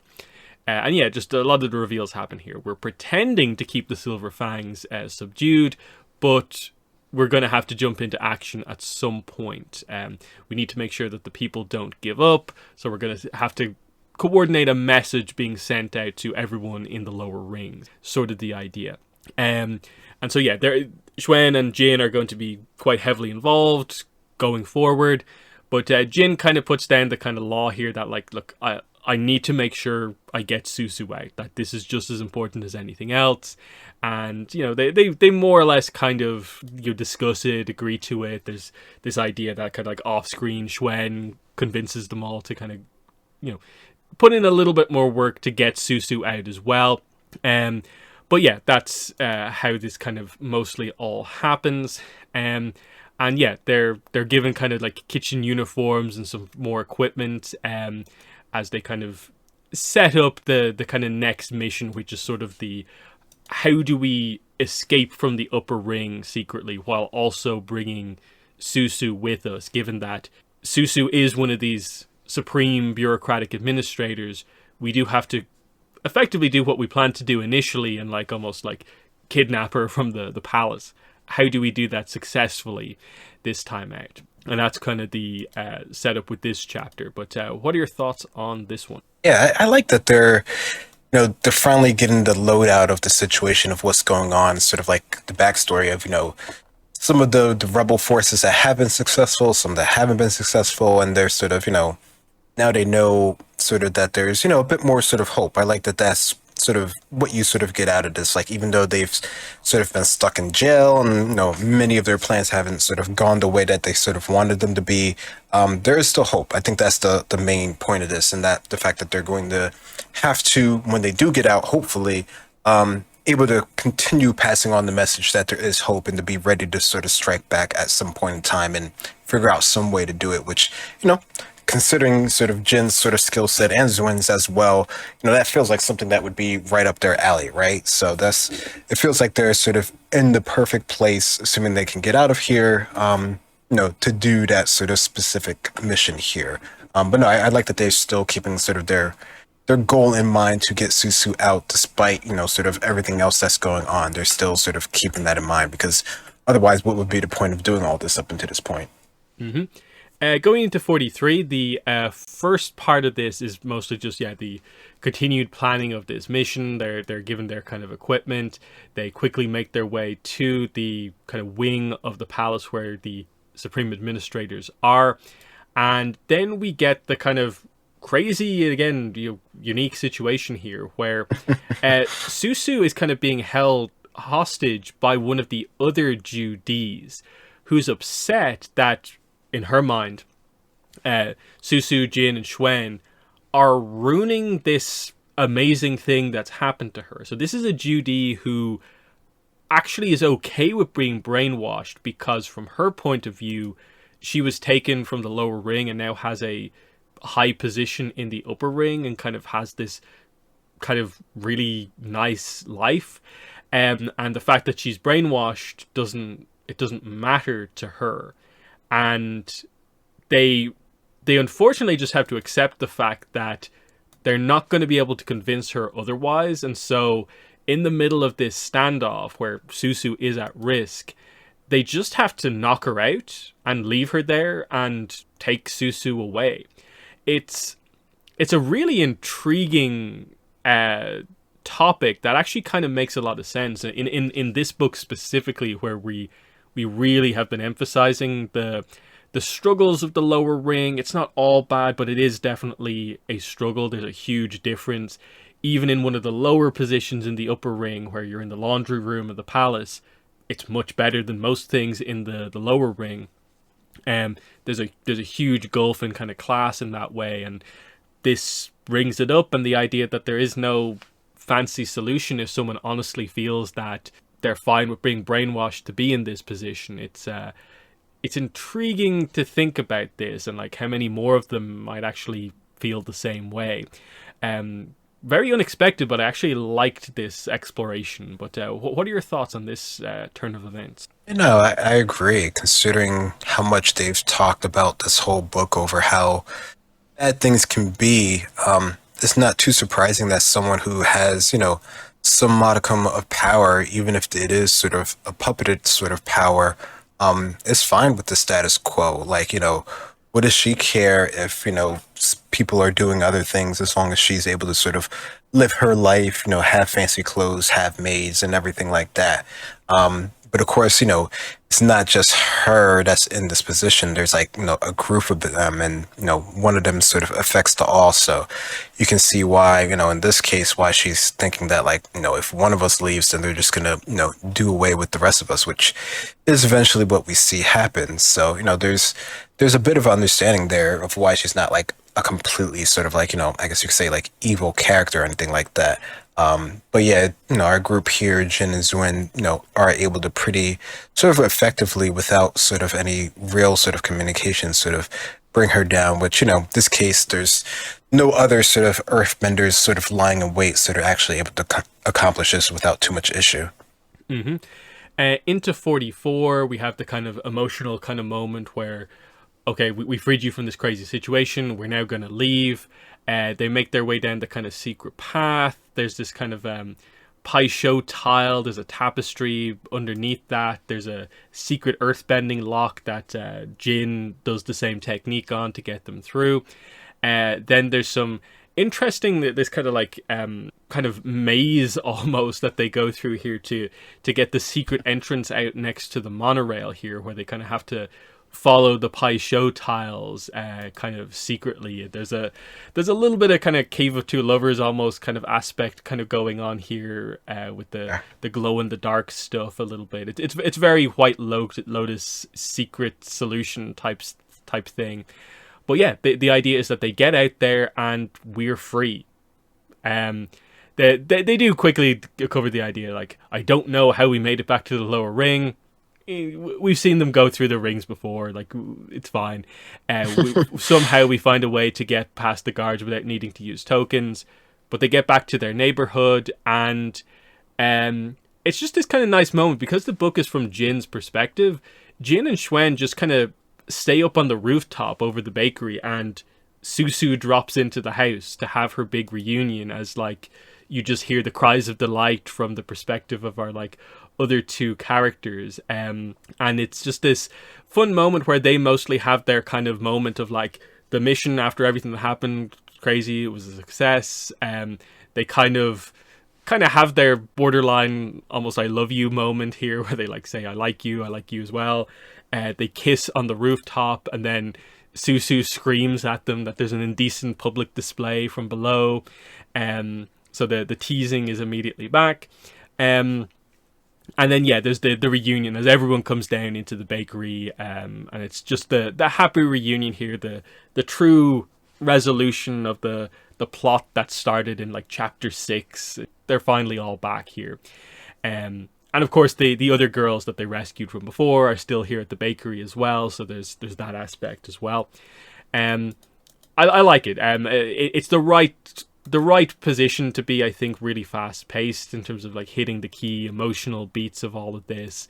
A little bit of the White Lotus tricks along the way, but I do like the way they do the big kind of family reunion moment in the end. But what are your thoughts on this one? Yeah, no, I think that's, you had to have a moment where everyone sort of reconnects and realizes sort of like the craziness that they've gone through, and sort of, reconnecting with everybody and having that sort of moment, to sort of, basically like decompress from the situation, right? Because it was pretty, harrowing when they sort of thought that they sort of lost the guide and they couldn't figure out how to get through things, and then they're able to sort of notice different things, and how the White Lotus is sort of pre-set up things because of, how the palace has been built over the, hundreds of years and stuff like that. So it is cool. They definitely use some tropes and some understandings that we know from the show, which I think, work pretty well. We're sort of established with those, and for people who don't know about them, they probably just seem like cool bits and pieces, right? So no, I thought this was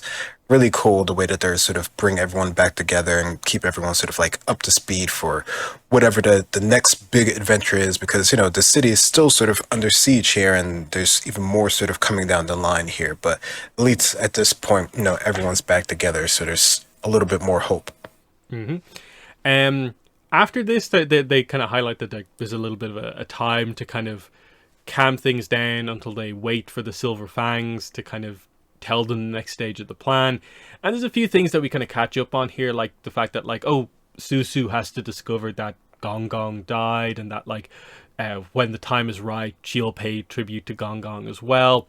But then yes, the message from the Silver Fangs comes in from Smellerbee, that they have to basically get the message out to everyone in the lower ring, that basically on a certain signal, basically everyone should rise up at the right moment. So how do they actually secretly tell everyone in the lower ring to be prepared to fight? What is the correct way to do this? And the answer comes from pastries, baking, what the whole book has been kind of building towards here. So they set up sort of the situation that kind of gives them the answer here, which is that the Fire Nation soldiers are of course in control of Ba Sing Se. So they're buying food from all the kind of stalls, including the bakery. And the Fire Nation soldiers don't like the egg pastries that have sort of, I guess, savory fillings in them. And they keep buying them by mistake and being upset that that happens. So they kind of established that, okay, no one from the Fire Nation is going to buy kind of savory, salted duck egg pastries. That's how we'll do it. We'll make it so that these specific ones will only be bought by people from the Earth Kingdom, and we can hide messages in them. And yeah, it'll involve the most delicious snacks in Ba Sing Se, and so that's what they're going to do. They put like White Lotus kind of tile markings on the top. Jin writes basically a message and puts it inside all of these specifically flavored and marked egg pastries, basically, and it says, "When the comet lights the sky, rise up." So it's a pretty simple message. But that is the idea, that this is when we need to counter-strike, is at this point in time. And yeah, it's just this moment of like her getting to use her calligraphy skills from Gong Gong for this really, really important purpose to free the city. And there's kind of an emotional reaction to that. There is a discussion about like no one knows what the comet does, which is kind of interesting, of course. What's so special about it? Why does it work this way? They do establish one of the few references to Patron Wu here. They were the one who came up with the idea of putting the White Lotus marking on the pastries, because the White Lotus will mean something to certain people in the Earth Kingdom, those who remember the old ways. Xuan doesn't even really remember the particular significance of it, but I guess like older families within the Earth Kingdom have a connection back to what this really means, back to, I guess, a previous era where the White Lotus was more active in some way. It's an interesting implication. What did you make of this specific line connecting like the Earth Kingdom in general, I guess, to the White Lotus? Yeah, no, that was a point of note that I had of like sort of, is it just people that are sort of connected with the White Lotus, so of course they would sort of know what that sort of symbol means? Or is it from sort of like, like you're saying, like a bygone era when, maybe the White Lotus was more open, or just people knew more about the White Lotus in general because they were more sort of connected with things? I don't know. I mean, it feels like it definitely could go along either sort of way in terms of, there's, of course there's going to be people, some that we've already sort of encountered that sort of know that there are other ways of connecting with the other nations, right? Like that there is some, even if, we're currently sort of like at war, there was a time when that wasn't the case, and that you could sort of like understand and learn things and sort of, communicate with each other. So yeah, it definitely feels like it could be something that sort of can go that sort of way directly with people. And when we do get to see, White Lotus members and sort of like them in there sort of doing their thing, like, is that sort of how they were sort of informed, the ones that were sort of in the city in different places? Because, we know that it's not sort of like an isolated thing of just our sort of group here. Like it's a really big sort of coordinated effort here. So no, it's definitely intriguing. It makes sense that they would try to get, sort of as many people together for this. And, the people that are already in the city need to know what to do, not just sort of the big forces that no one in the city, or, maybe most of the people in the city, maybe the high up sort of White Lotus know that there's an outside force coming in to help as well. But no one inside the city, sort of knows that this big thing is going on the outside, right? Like they're just sort of concerned with the day to day. So when we do get to see those references later on, we know what it is, but Jin doesn't know what's going on with this huge, firewall. Mm-hmm. Yeah, those who remember the old ways, I guess, is meant to be a kind of like slight rewording of like those who know the ancient ways, the kind of White Lotus kind of secret code thing. Just from this book, I'm guessing it also is kind of meant to be referring to, I suppose, characters like, like Mok Mu Ling, like the people who run the specific organizations that like are part of the Silver Fangs, like Professor Om, those type of people. So is it like it'll hit the people who like the connections are all through, and that's how it will happen. It's interesting, but it makes sense. They've explained, just even if you make it super specific to Silver Fangs, it's still like, okay, like that sort of makes sense. So yeah, the idea is the Earth answers is like the code as we build to it all happening. So yeah, she gets an opportunity to do all these deliveries. They get to do baking deliveries again, but this time for a different reason. So referencing the early stages of the book once again. And then afterwards, she goes to the fire fountain. We again reference the whole idea of the Fire Lord's proclamation is that he's going to be coming to Ba Sing Se with his airships kind of afterwards. And she has a moment where she kind of speaks to her mother and her father here. She's tried her best to help. I know you're out there still. And then a female Fire Nation soldier kind of comes up to her, starts to talk to her, and Jin is like shocked. They frame it as a bit of a cliffhanger, like something crazy is going to happen here, but it's another one of these cliffhangers where it's like, no, it's immediately not as bad as you actually think it is, but it is very interesting what they do here, though. But what are your thoughts on this chapter?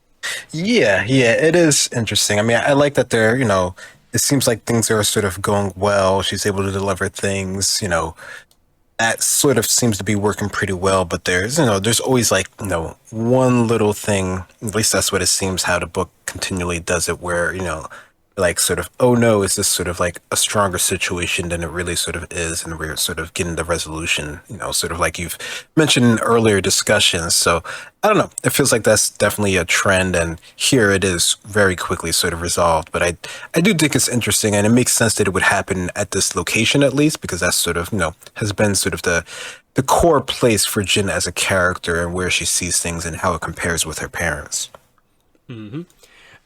So then into 46, the thing with this Fire Nation soldier is quite interesting. So she takes sort of like the last one of the secret pastries, and Jin's kind of like, oh, it's bad luck. You're not meant to eat these ones because it's like Earth Kingdom traditions and stuff like that. So she hands her a coin to sort of like pay for it. It's like an apology. Jin doesn't look at the coin yet, which is kind of the reveal of the chapter, but they get to kind of talking like, oh, you're a bit young to be remembering the dead. It's a pretty place to remember them. She then lights up the fountain because it's not lit. So there's an interesting kind of situation there where we get her referencing the date with Zuko, which is also a moment where we highlight that she clearly hasn't met him again. This is the line where it feels like the most clear point of like, oh, I guess going home again was either ignored or didn't happen. Like when I kissed a stranger in this square who lit the torches for me too. He's gone now, somewhere in the upper ring to live out a better life, even though she meets him again after this. But then this is where the twist happens. What does the Fire Nation soldier say next? Do you think all the nations could ever work in harmony like this fountain? Fire reflected in water, contained in earth, the air flowing through it. It was possible once, and it will be again. Life cannot exist without when one of the elements is missing. We should remember that. And this interests Jin. Like the Fire Nation soldier. She's older than I originally thought. So just that by itself is interesting. A Fire Nation's character reflecting on the loss of the air nomads. That's interesting. And then she looks at the coin she was handed, and it's a Pai Sho tile made of metal. It's a white lotus symbol on it. And she realizes that this is another White Lotus kind of member, operative, someone involved basically with the Silver Fangs, whatever. There are forces at work bigger than we can comprehend. So we'll cover it up to here. What are your thoughts on this reveal of this Fire Nation soldier as a White Lotus member? Yeah, I mean, I think that's pretty cool that they had one sort of already in sort of the Earth capital, which I guess, that doesn't seem too sort of unreasonable that someone would already be there, and, they probably would get asked a lot less questions considering the state of things, right? So them being there and sort of being on sort of the terms of understanding that there's bigger things going on, I think, that's kind of cool. It's, quite a coincidence that they just happened to sort of meet Jin at this one place in time and, sort of take the bun and everything like that. So it is sort of, I don't know, something to say that, this just sort of happened at this sort of moment here. And Jin is sort of, understandably pretty sort of, at odds and ends considering what sort of can happen here. She thinks of the worst case scenario sort of like multiple times, right? But then she finally realizes that, maybe this person, has more to them than I thought. And, reflecting on her own sort of interaction with Fire Nation people, maybe it isn't sort of the end of things. But yeah, it's definitely something there. And, you're always sort of like wondering sort of like, who is this character and how do they play, into sort of the grander scheme of things. So that's, something to, I guess, be curious about as well. Yeah, just like an interesting idea that like, oh, they've got someone in the Fire Nation military, when we're used to the idea that like, oh, we have two like quote unquote deserters as part of like the old masters and the main White Lotus members. Yeah. But like, no, they actually kept some people in there, so they have information about, I suppose, troop movements in the city, and that helps. It's an interesting review. Then we get to the setup for Sozin's comet here. The sky is blood tinged when we wake on the morning of the comet. The soldiers are all like, they're prepared for something. They know something is about to happen, because I guess they get a sense that the civilians are preparing for something, but they also know the comet is coming and that they're about to jump into action. And so, yeah, they just have to hope that the message has reached everyone in the lower and middle rings, and that it will all work out well together. Everyone's ready to go. So again, it's Jin, Schwen, Smellerby, and Longshot who's ready to go again. Susu, of course, is not a fighter, so she's not going to be involved in the action here. So we get our sort of like kind of goodbye here, as like the fighters are going off to fight, and everyone else is going to try and stay safe in the bakery, of course. So like, they've only just got Susu back, but now they have to go into this fight where, you know, they could get killed here, going into this crazy fight against, you know, Sozin's Comet empowered firebenders. We know they don't quite know that yet, but that's the situation. So yeah, they head off. Jin, in an interesting display of how good she is at earthbending now, just like, you know, raises slabs of rocks on the outside of the bakery to strengthen it from collapse, like highlighting how far she's come. Because she couldn't do something like that when the invasion was happening. That could have helped her get places a little bit quicker, but now she can. So they all meet up, and they kind of spy the Fire Nation soldiers in front of them. We highlight the Tundra tanks coming down the road. Then we see the comet streaks across the sky, and this is where they get the reveal that, oh, the firebending seems more powerful today, and they kind of realize they're going to try to raise Ba Sing Se to the ground, and they prepare themselves to defend their city. So it leaves remaining 2 chapters here to be the fight under Sozin's Comet in Ba Sing Se. But what are your thoughts on this setup section here? I like this. I think, you know, we've been building up to this moment for so long here, to finally get to see them sort of in action here, to get to see the comet sort of in full force, and, you know, them realizing sort of like its importance. Like, they go from just sort of like noticing that things feel a little bit sort of hotter, feeling a little bit different, to being like, oh, they're really going to try to use this in sort of like, you know, the worst possible way.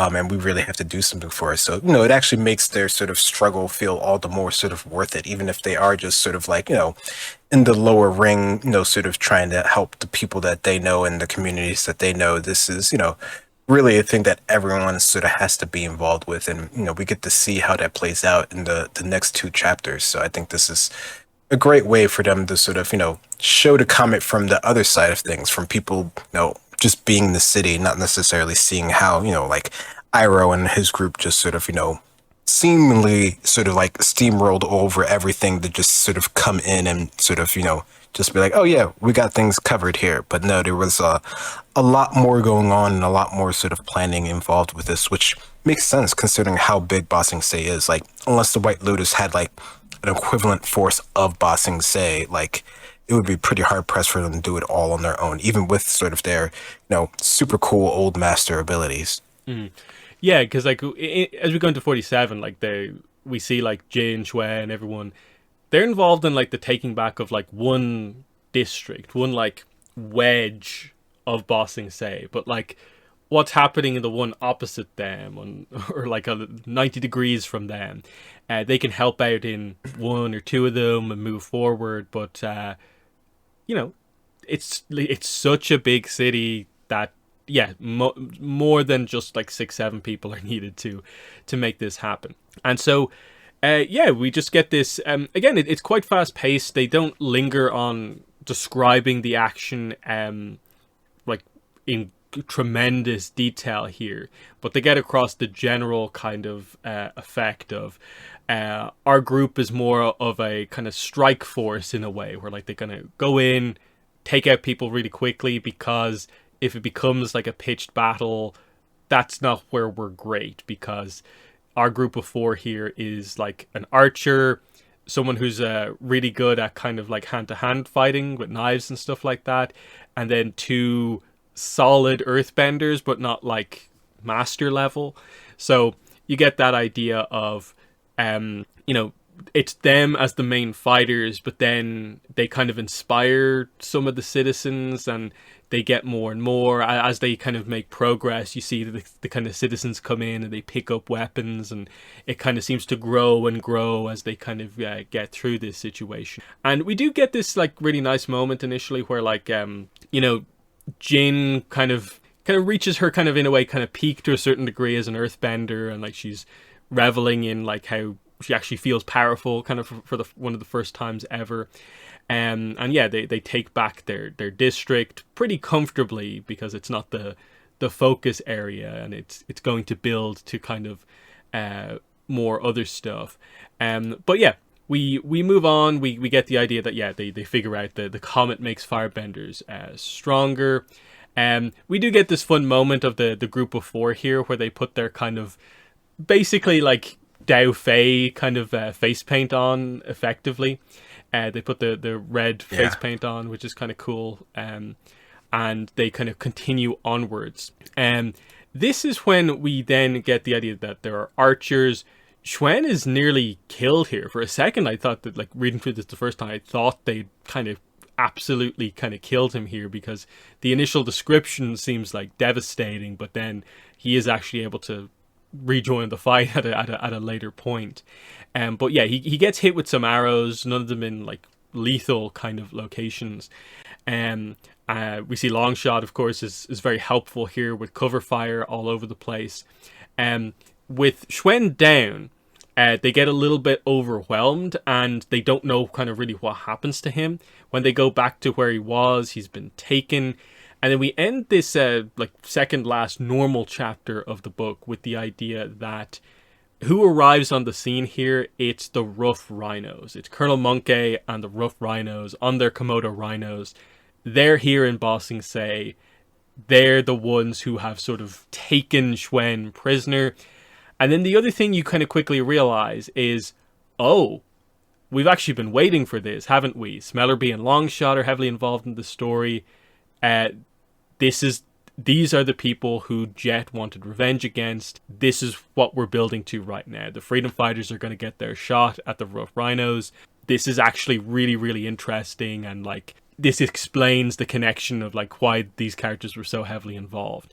But what are your thoughts on the kind of intense action here? Like, we're in the finale here, Sozin's Comet, but we're in City of Echoes here, where we're with a different group of characters, but there's some even more cameo character appearances. Yeah, they definitely bring, notch up the sort of level intensity of sort of what's going on. And I think, for the most part, it works pretty well. I mean, I like seeing them work as sort of like a coordinated group here to actually take down Tundra Takes, to sort of push back sort of the forces, how Jin actually feels like she's, really coming into her own as an earthbender. Like, it seems like this is like a moment for real sort of, success and sort of, celebration, while the chaos and craziness is going on here, because they really are sort of pushing back these forces, like, with everyone else with them, they're able to actually sort of like stand against the sort of invaders here, right? So I like that they're, definitely, they're not sort of like overpowering, them in any sort of crazy way. Like, they're not doing like the most craziest sort of bending, but we get to see that they're able to hold their own, and they're able to sort of pick people and sort of have success. So I think that's they do a really good job of showing that,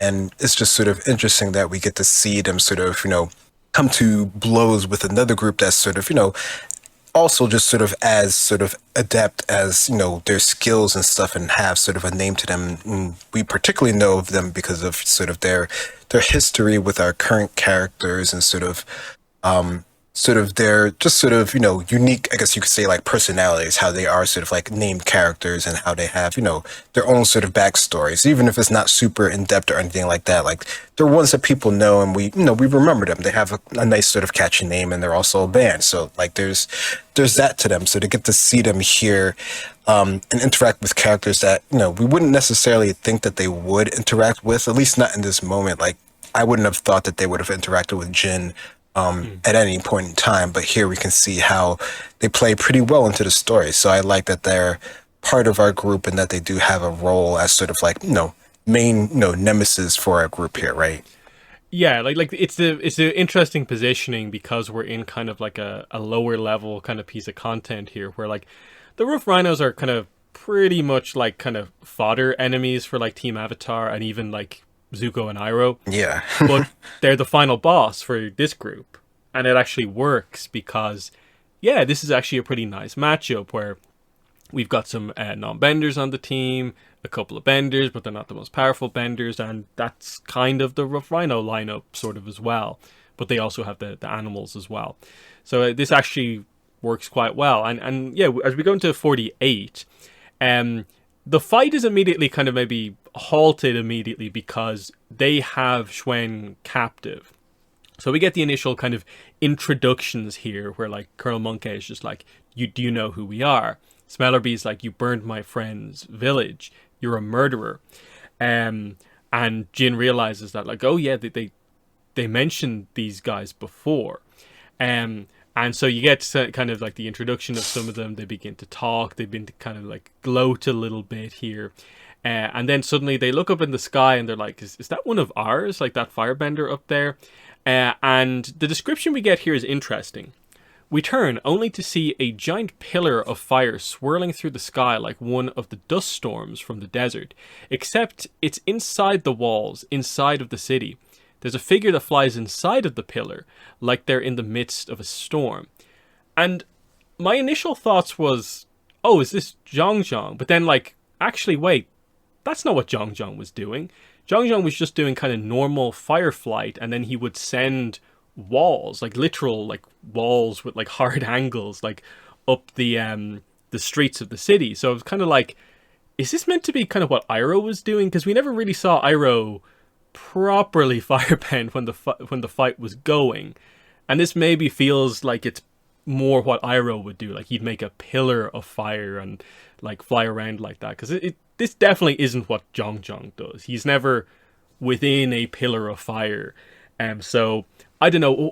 What do you make of this description? What did you think first time through, and then now that we're analyzing it all this time later? Yeah, no, I definitely thought Zhang Zhang at first. I was like, was that what he was doing? And I actually just went back and watched it when I was doing the review of this and be like, no, I don't know if that's exactly how I would describe it. Like, I don't know if that's maybe just like a different way of them trying to sort of explain it, but I don't know. They're usually pretty good about, sort of ways that they're describing, the bending and stuff like that. So I don't think they would do it that sort of way there. But I mean, again, there could have been other firebenders that are in the city doing things. Like we already know that there was, one there that was sort of already there in the city, sort of, looking ahead of time at things. So like, it wouldn't be too surprising that there others are there. And considering that, all the firebenders are enhanced at this point in time, like, assuming it's a person of decent sort of skill level, they wouldn't even have to be, super skilled or super crazy to be able to do that at this point in time, right? So I guess it could be anyone. But then we sort of get the lead in later on to, someone else doing crazy sort of bending in the city as well. And it's like, well, would they mention the other one without having it be someone else that we know? So I don't know. Yeah, and that is the kind of tricky thing here, in that like a very skeptical view on this is just like, did they describe what Zhang Zhang's doing wrong here? Or is it a teaser to a different character, like the Fire Nation soldier from the previous chapter? Is it Iroh, what he was doing, or someone else? Obviously, because Bumi gets described effectively in like a page time, it's meant to be, I think, one of the old masters. But you almost feel like, is this the time when this should have been she looks up at the person in the Jin looks up at the person in the pillar and it's Mushi, and like you get that reaction, and then she's like, what? And then the epilogue has the Zuko reveal. That would have been cool, but they don't quite do it. It's an interesting one. But anyway, this distraction is perfect for Long Shot to kind of fire arrows down on them, and it gets quite violent here. And it makes sense because the fight between the Freedom Fighters and the Rough Rhinos has to be this sort of violent, intense fight. And so, yeah, Arrow pierces one of them in the arms. Smellerbee kicks him in the face. She gets her knife out. And there's just this description of just like she attacks people. She starts stabbing people all over the place. Colonel Monkey is like riddled with arrows in his back. Of course, we know because they appear in the comics and stuff like that, they basically all survive. No one can kill each other here just because of like canon and the continuity. But the idea here is that the Smellerbee and Longshot get their win over the Rough Rhinos here and kind of force them to retreat, kind of like covered in knife wounds and arrow wounds overall. So they get their kind of big victory. You know, of course, you get the kind of cowardly Colonel Monkey leaving the fight here, even though they technically have the advantage. And then, yeah, right as they leave, you get the description of like the impossible sight of tundra tanks flying in the air. Someone thrusting them in the air like toys, falling one after another in a neat stack. And that's very clearly Boomy, because that's exactly what he's doing. And that's what we know. But yeah, what are your thoughts on the kind of crazy Freedom Fighter versus Rough Rhino knife action here? Yeah. I mean, they've made note of, Smellerbee having these knives the whole entire time. So I guess it makes sense that she's finally able to use them, right? So I guess, in this sort of battle here, and considering, the Rough Rhinos are just as sort of violent, like, with the huge sort of swords and all their weapons and the arrows and stuff like that. So, like, this would be a pretty sort of brutal fight. They're not really sort of like, doing any sort of like back and forth sort of bending moves where there's like a push and a pull of things and there's almost sort of like a coordinated dance to sort of battle. This is just sort of, people, essentially just sort of like brawling in the street, basically. So it kind of makes sense that this would be a bit more on sort of the violent side, which, it's not that crazy really, but, I guess for the book and sort of what we've led up into this point, maybe it can seem a bit sort of brutal at times. But, Join was pretty beat up when he was thrown to the prison cell earlier. So, this is kind of like the build up from the beginning where things seem like they're sort of okay to, no, this is really a war going on and people are getting hurt and dying. So, it makes sense that I guess at this point, this would be sort of the most brutalist point in the story. And this is how our sort of, two remaining freedom fighters sort of get their win on the Rough Rhinos. And even though it's not like the final conclusion because, things have to happen later on, this is definitely them sort of winning in this situation, considering that they were sort of like outmatched initially when was sort of captured, right? So I like that they're able to sort of come out of this situation sort of on top, even if it is sort of with the help of outside forces. Mm-hmm. So yeah, from here they advance further into the middle ring, and it seems like, the mob that they have is kind of growing and growing. More and more people are joining the fight. We see that the comet begins to diminish a little bit at this point, and suddenly the hope kind of fades away for the firebenders. And they just kind of describe that Jin feels like the most powerful she's felt here. She properly feels like an earthbender for basically the first time. And then, yeah, after this, pretty much the battle comes to an end not that long after. Just the momentum had completely swung, and the second the comet, like, properly ended, they were already winning anyway, so without the comet, they didn't have a chance. And then, this is where you really get the sense that, okay, the old master's doing what they were doing. Yeah, the momentum had just completely changed. And so yeah, we get through, we head back to the Wen bakery. Everyone's a bit injured, beaten up, but everyone has survived basically.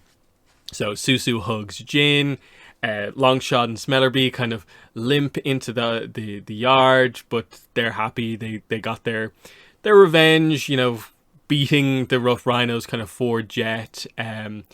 And yeah, nice moment where like Longshot's kind of crying a little bit, and Smellerby's just like, he cries when he's happy. His ankle is still a little bit damaged, but he's made it through the battle. Smellerby ties a piece of Fire Nation flag around her forehead, and they kind of cheer in victory. They all celebrate together at the bakery. All the Judy girls are there as well, and it's just this kind of happy ending as the battle comes to an end, and it mostly has actually gone relatively well for at least our group, our kind of section of Ba Sing Se, and there's only just the epilogue chapter after this. So what are your thoughts on the end of the action here? Yeah, it goes pretty quickly, which I guess, it kind of makes sense. Like there's a lot of like moving pieces in the background that we're not really sort of aware of per se. Like we get to see them sort of, happening and sort of the results and people sort of doing, these grand things behind. But our core group has sort of, survived the battle, right? Like, they're not all without any sort of scars, and they're, all kind of sort of beat up to some degree here, but they're happy, they're alive, they're, successful in what they wanted to do, and it seems like a lot of the other city is successful as well. So, the main goal that they hope to do in taking back their city seemed to be accomplished. Mm-hmm. And yeah, then we get to the epilogue. So it's epilogue a week later. And we immediately get the reveal for Jin that the boy she went on a date with is the new Fire Lord. So this is where she gets the reveal that Lee is Zuko. And she has this kind of shocked reaction, hand goes up to her mouth. Did she kiss the new Fire Lord? What's going on here? And she kind of reflects on it then and realizes that, okay, he's a firebender. He showed me kindness and proved that not all firebenders should be hated and feared. But she kind of accepts that, like, it's probably best I not, like, focus on this too much. It'll be a fond memory that I'll let fade into the past, because she kind of turns around and Xuan is right there. And they walk off kind of hand in hand. She has her actual relationship, of course. There's a few references here where they, of course, walk past the stacked up Tundra tanks. The kids are playing, of course.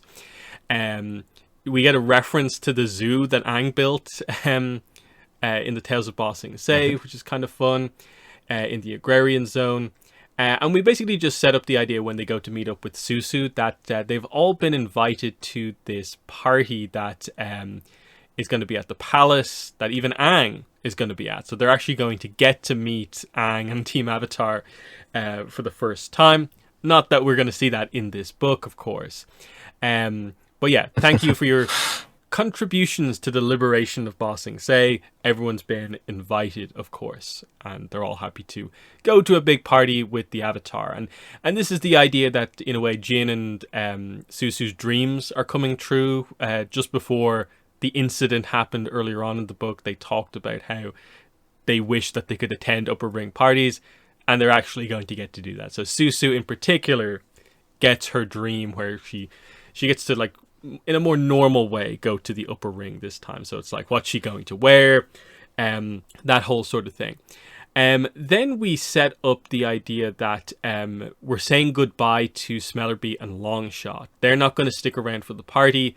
They're going to head off with General Howe's convoy and go back to Gai Pan, which of course is the city kind of nearby where the forest, where the kind of hideout is. They're going there. The interesting kind of comic reference here, because in The Promise, General Howe is actually in The Promise for a reasonable amount, and of course Smellerby and Longshot are in that as well.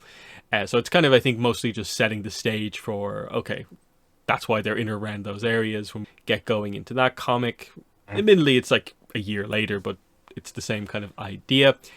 And yeah, we highlight that, yeah, they were never going to stick around in Ba Sing Se. It was never their kind of permanent place. It was just, they were here for a while. They're going to move on.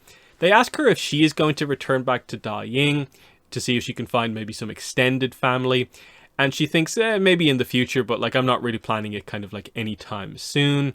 They do say that she will always have a place with the Freedom Fighters. So she's an honorary member of the Freedom Fighters, which is a really fun detail to have from this book, of just like, with Jin as a freedom fighter alongside like Sneers, Smellerbees, and the others. And it's like, okay, that's actually really cool. And yeah, Smellerby says they'll be back to visit Jin at some point soon. So that's cool. They say their goodbyes. We address a few things like Smellerby and Xuen always had a bit of a contentious relationship, but no, I think they're actually going to miss each other as they kind of head off. Then this is where we address more the idea of like what's Susu going to wear to the party. She's really excited for it, but actually no, she just wants to impress the upper ring ladies. And there's just, we kind of set up a little bit of the whole like this new trio in that one of their first times properly interacting in the aftermath of this. And yeah, the end of the book is the two most important people to me in the world, in the largest city in the world. I can't imagine myself anywhere else. After all this time, Ba Sing Se finally feels like home. My opinion on the epilogue is just like, I think it's a little flat. It's a little rushed. I feel like I wanted more out of the epilogue. It feels like they do more to have an epilogue for like Smellerby and Longshot's story than they do for Jin. I think my issue is probably just that like they leave so much with Jin kind of up in the air, where like, is she going to continue at the academy? Is she going to continue with the Silver Fangs? Is she going to continue and pursue her earthbending? Is she going to continue with calligraphy or what? And it's the same for like Xuen, in that like, okay, they established that one of his sisters is going to take over the apothecary, but like, are they going to stay and become leaders of the Silver Fangs going forward or what? It just feels almost like the book forgot to properly kind of close off the book and made the decision to just go back to like status quo, but like it's slightly different. Like Jin doesn't have Gong Gong anymore, but she does have Xuen. I would have liked it. I tend to prefer a more extended epilogue for most books, and I just think this one's a little short. And like I said, it almost does more for Smellerby and Longshot than it does for our main character in the book. But what are your thoughts on the epilogue here? Yeah, no, that is interesting. It did feel like, the whole book is about Jin, right? So like, she's the one that had, essentially the most things going on. I think maybe it feels, a better conclusion for Smellerby and sort of Longshot, because, they didn't really have, that much. Like, they joined the Silver Fangs. They sort of did their sort of, side mission in Ba Sing Se, and then now they're ready to sort of move on and sort of figure out what they're going to do with their hometown and sort of get the rest of the freedom fighters maybe to sort of, continue the good fight and stuff like that.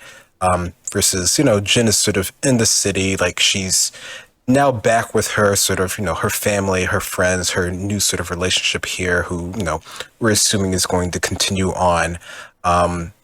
But, there is more stuff that she will be sort of involved with. It feels like she's, essentially it feels like she's just sort of like getting started now. Like she's just sort of reconnected with all these sort of skills and sort of, understands sort of the meaning of them. But now we don't get to see what she's going to do in the future. And yeah, this is sort of like, it's essentially like a one-shot story. I doubt we're really going to come back to her. So in that sort of instance, it kind of would make sense that we would get a little bit more of what she's going to do in the future. Now, did they sort of hold back on that because they know that there's more things coming down the pipeline and they don't want to interfere with things?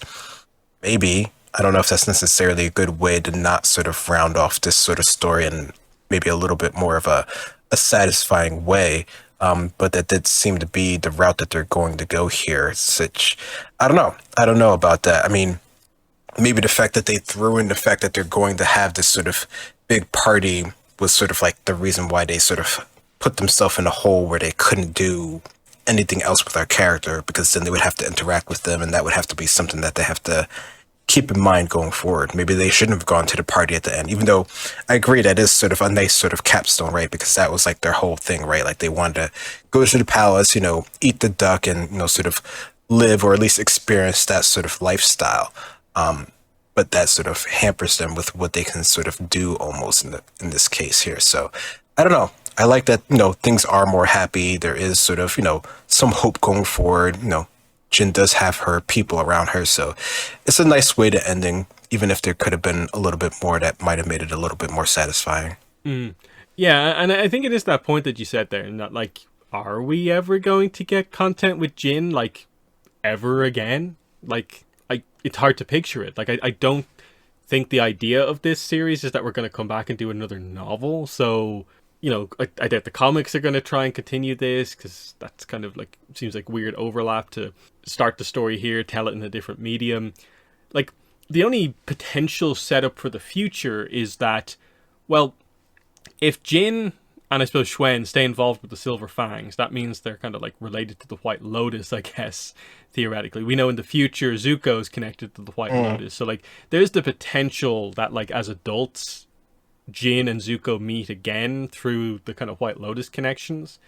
And that could be a story that you could tell in effectively the new era we have coming up.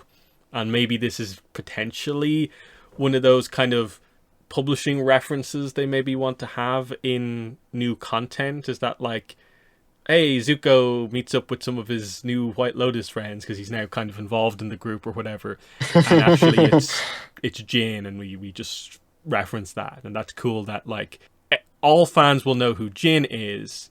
If you've read the novel, you have context for why she's ordered White Lotus now or whatever, but then like if you read the book, you know who her, I don't know, boyfriend, husband at that time, Xuan is. That could be kind of cool, but the amount of hoops I'm jumping through to get to that, it's a lot. Whereas I just think it's a weird decision almost that the book ends at the same point as like ATLA, when we have the comic timeline that like I think you could have gone into like a little bit, just to kind of go a little bit beyond just like the week after the battle, basically. Just what is kind of next for her. That's kind of just what I wanted to see. Like, have her make her decision of like she actually knows what she wants to do. That would have been nice, but you know, overall, I think it's still like an enjoyable book. I think this series is going to be really interesting going forward, especially if we do maybe get the reveal for book 2 in like 2 weeks' time at New York Comic Con. I don't think it's ever going to maybe be the biggest event of the year, that like this is one of the most important publishing things. They got it right this time because Jin in Ba Sing Se is a really good combination of character and location. Are they going to be able to do that like 4, 5, 6 times in a row and have it like hit every single time? I'm actually interested to see how they maybe do it, if it's like a character where we are all going like, why this character? Why this location? And we do get just a kind of almost like random story that like we're going into it like a little bit skeptical about. Because that's some people with this book. Like if you were never the biggest like, or didn't see the hype behind Jin, maybe this book wasn't like everything you wanted. I'm excited to see like when we just get like, this is a very just standard Avatar novel almost, and see where we go. But I do like what's going on with the novels right now, where we have the main series, Chronicles of the Avatar, but this series is the extra one that, depending on the book, might be everything you want, or it might be something that's not the most interesting to you. But what are your thoughts now that we've gone through the whole thing here, the first Avatar Legends novel? How do you feel about this one, and your kind of hopes for the future of this? Yeah, I mean, I think for the future, it would definitely be cool if these are the sort of stories that they can take, you know, maybe a bit more of the risk on with, you know, using characters that we might not suspect have, you know, any sort of, you know, role in the large of things in the universe, from either things that we've seen before or things that might, you know, happen in the future. So, you know, I like that they have that sort of option. I think that's good. It's assuming that they, you know, sort of keep up with, you know, sort of the dual idea of the books. I think sort of the trap that we seem to have from before is that, you know, once one thing sort of happens, it's kind of becomes sort of the main thing, which isn't sort of quite as interesting as what we sort of thought. But yeah, I mean, I think overall for this book, it works pretty well. I think the story is interesting. I think it takes a little bit more to sort of get yourself into, but it's such a short read, a quick read overall, that, you know, it doesn't really overstay its weekend, which, you know, I think, you know, for some people that's bad, some people that's good, that it doesn't sort of overstay sort of reason for being here. So I don't know. I think for me, it still feels like it's okay. I don't think I have sort of like a sort of amazing sort of impression over the story. But like you, I think it's worth reading if you're an Avatar fan and you sort of want more knowledge about sort of the world and sort of the ongoings. And specifically for Ba Sing Se, I think like you said, that's been one of the sort of like highlight locations. So I think it definitely plays towards the strength of the story. Like, where else would they do another one? Like, would they do something in sort of like, Omashu and what's going on in there, even though we do know a lot of what's happening there? But sometimes we feel that way and then we find out that there was more going on that we wasn't sort of aware of. So there's tons of locations that they can do in any of the, sort of kingdoms, the nations, in order to sort of, tell sort of interesting stories. I mean, who knows? They could even do something about sort of the White Lotus. Maybe that would be something that would be interesting to do. But the other thing is just sort of how does this play into the sort of like the main timeline of things without sort of like conflicting sort of any issues or any sort of stories that we have. So I don't know. Maybe this would be a case where it would be better for them to go like further back and tell something smaller on that scale that sort of plays out later on. I don't know. They could do a lot with it. Yeah, I think a lot of this also depends on like how strict they're going to be with the sort of almost like premise of the series, like unsung heroes that like were kind of like more involved in a big event than you thought, that like always having to set it like maybe in or around one of the big events from the series might be a bit too restrictive of a thing after like the first two or three books, and then you might need to turn it more into just unsung hero wherever, like minor character book, just set it wherever you want to, basically. And then the other big thing, of course, is Avatar Legends. It makes sense. A lot of people are really going to speculate about Avatar and Korra, but then like there are the other eras. Avatar Legends, primarily, we think of it, I think, as like that means Kyoshi era, Roku era, that sort of thing, in relation to like the main Avatar Legends thing, like the RPG. And now we're expanding into this. Light It Up is also Avatar Legends, and that's going to be in the Zito era. I want to see them do that sort of thing as well, and that's why like that middle grade kind of novel is actually going to be very exciting in November. I want to see them and how they can do stuff there, because one of my biggest speculations for like one of those books would be like Princess Zaysan as like a Roku era unsung hero, because a lot of fans are like, wait, what, Sozin has a sister? Huh? And she like theoretically she came close to taking him down at some point, and that's a story. We want to have that story told like properly, because like the RPG can like introduce elements, but it's not really able to properly tell stories in that way. That's the interesting point for me, because I like that we have this, in that I think the novels are in a better position than the comics, where the problem with the comics right now is that it feels like they're treating sort of like this book as the only thing that we have, and we don't really have main event comics anymore. Whereas no, the novels have Chronicles of the Avatar, and this is a side thing where if this secondary book doesn't do it for you, you still get the Roku novel. You still get, I guess, the Karuk novel maybe next year. That's not quite happening with the comics, and that's what the comics kind of need to figure out as we go forward. Hopefully they can do more.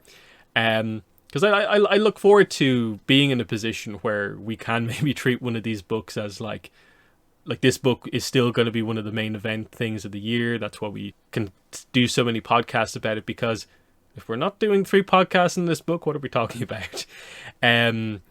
Whereas maybe next year or the year afterwards, we might only be able to do 1 podcast on it, because we have to talk about the movie or the series, and there's all this other stuff happening, and we can't devote as much time to Avatar Legends Book 3 or whatever, set in the Southern Water Tribe or something like that. That it is the kind of what it's meant to be as like the extra book. But exciting times. I hope they communicate to us what book 2 is, so we get a better sense for what the series kind of truly is. and we just go from there, strength to strength. But yeah, that's been it for our review for City of Echoes. That's been it for episode 297 of the Avatar Online podcast. It's been myself and Greg. Thanks for listening, and bye. Bye.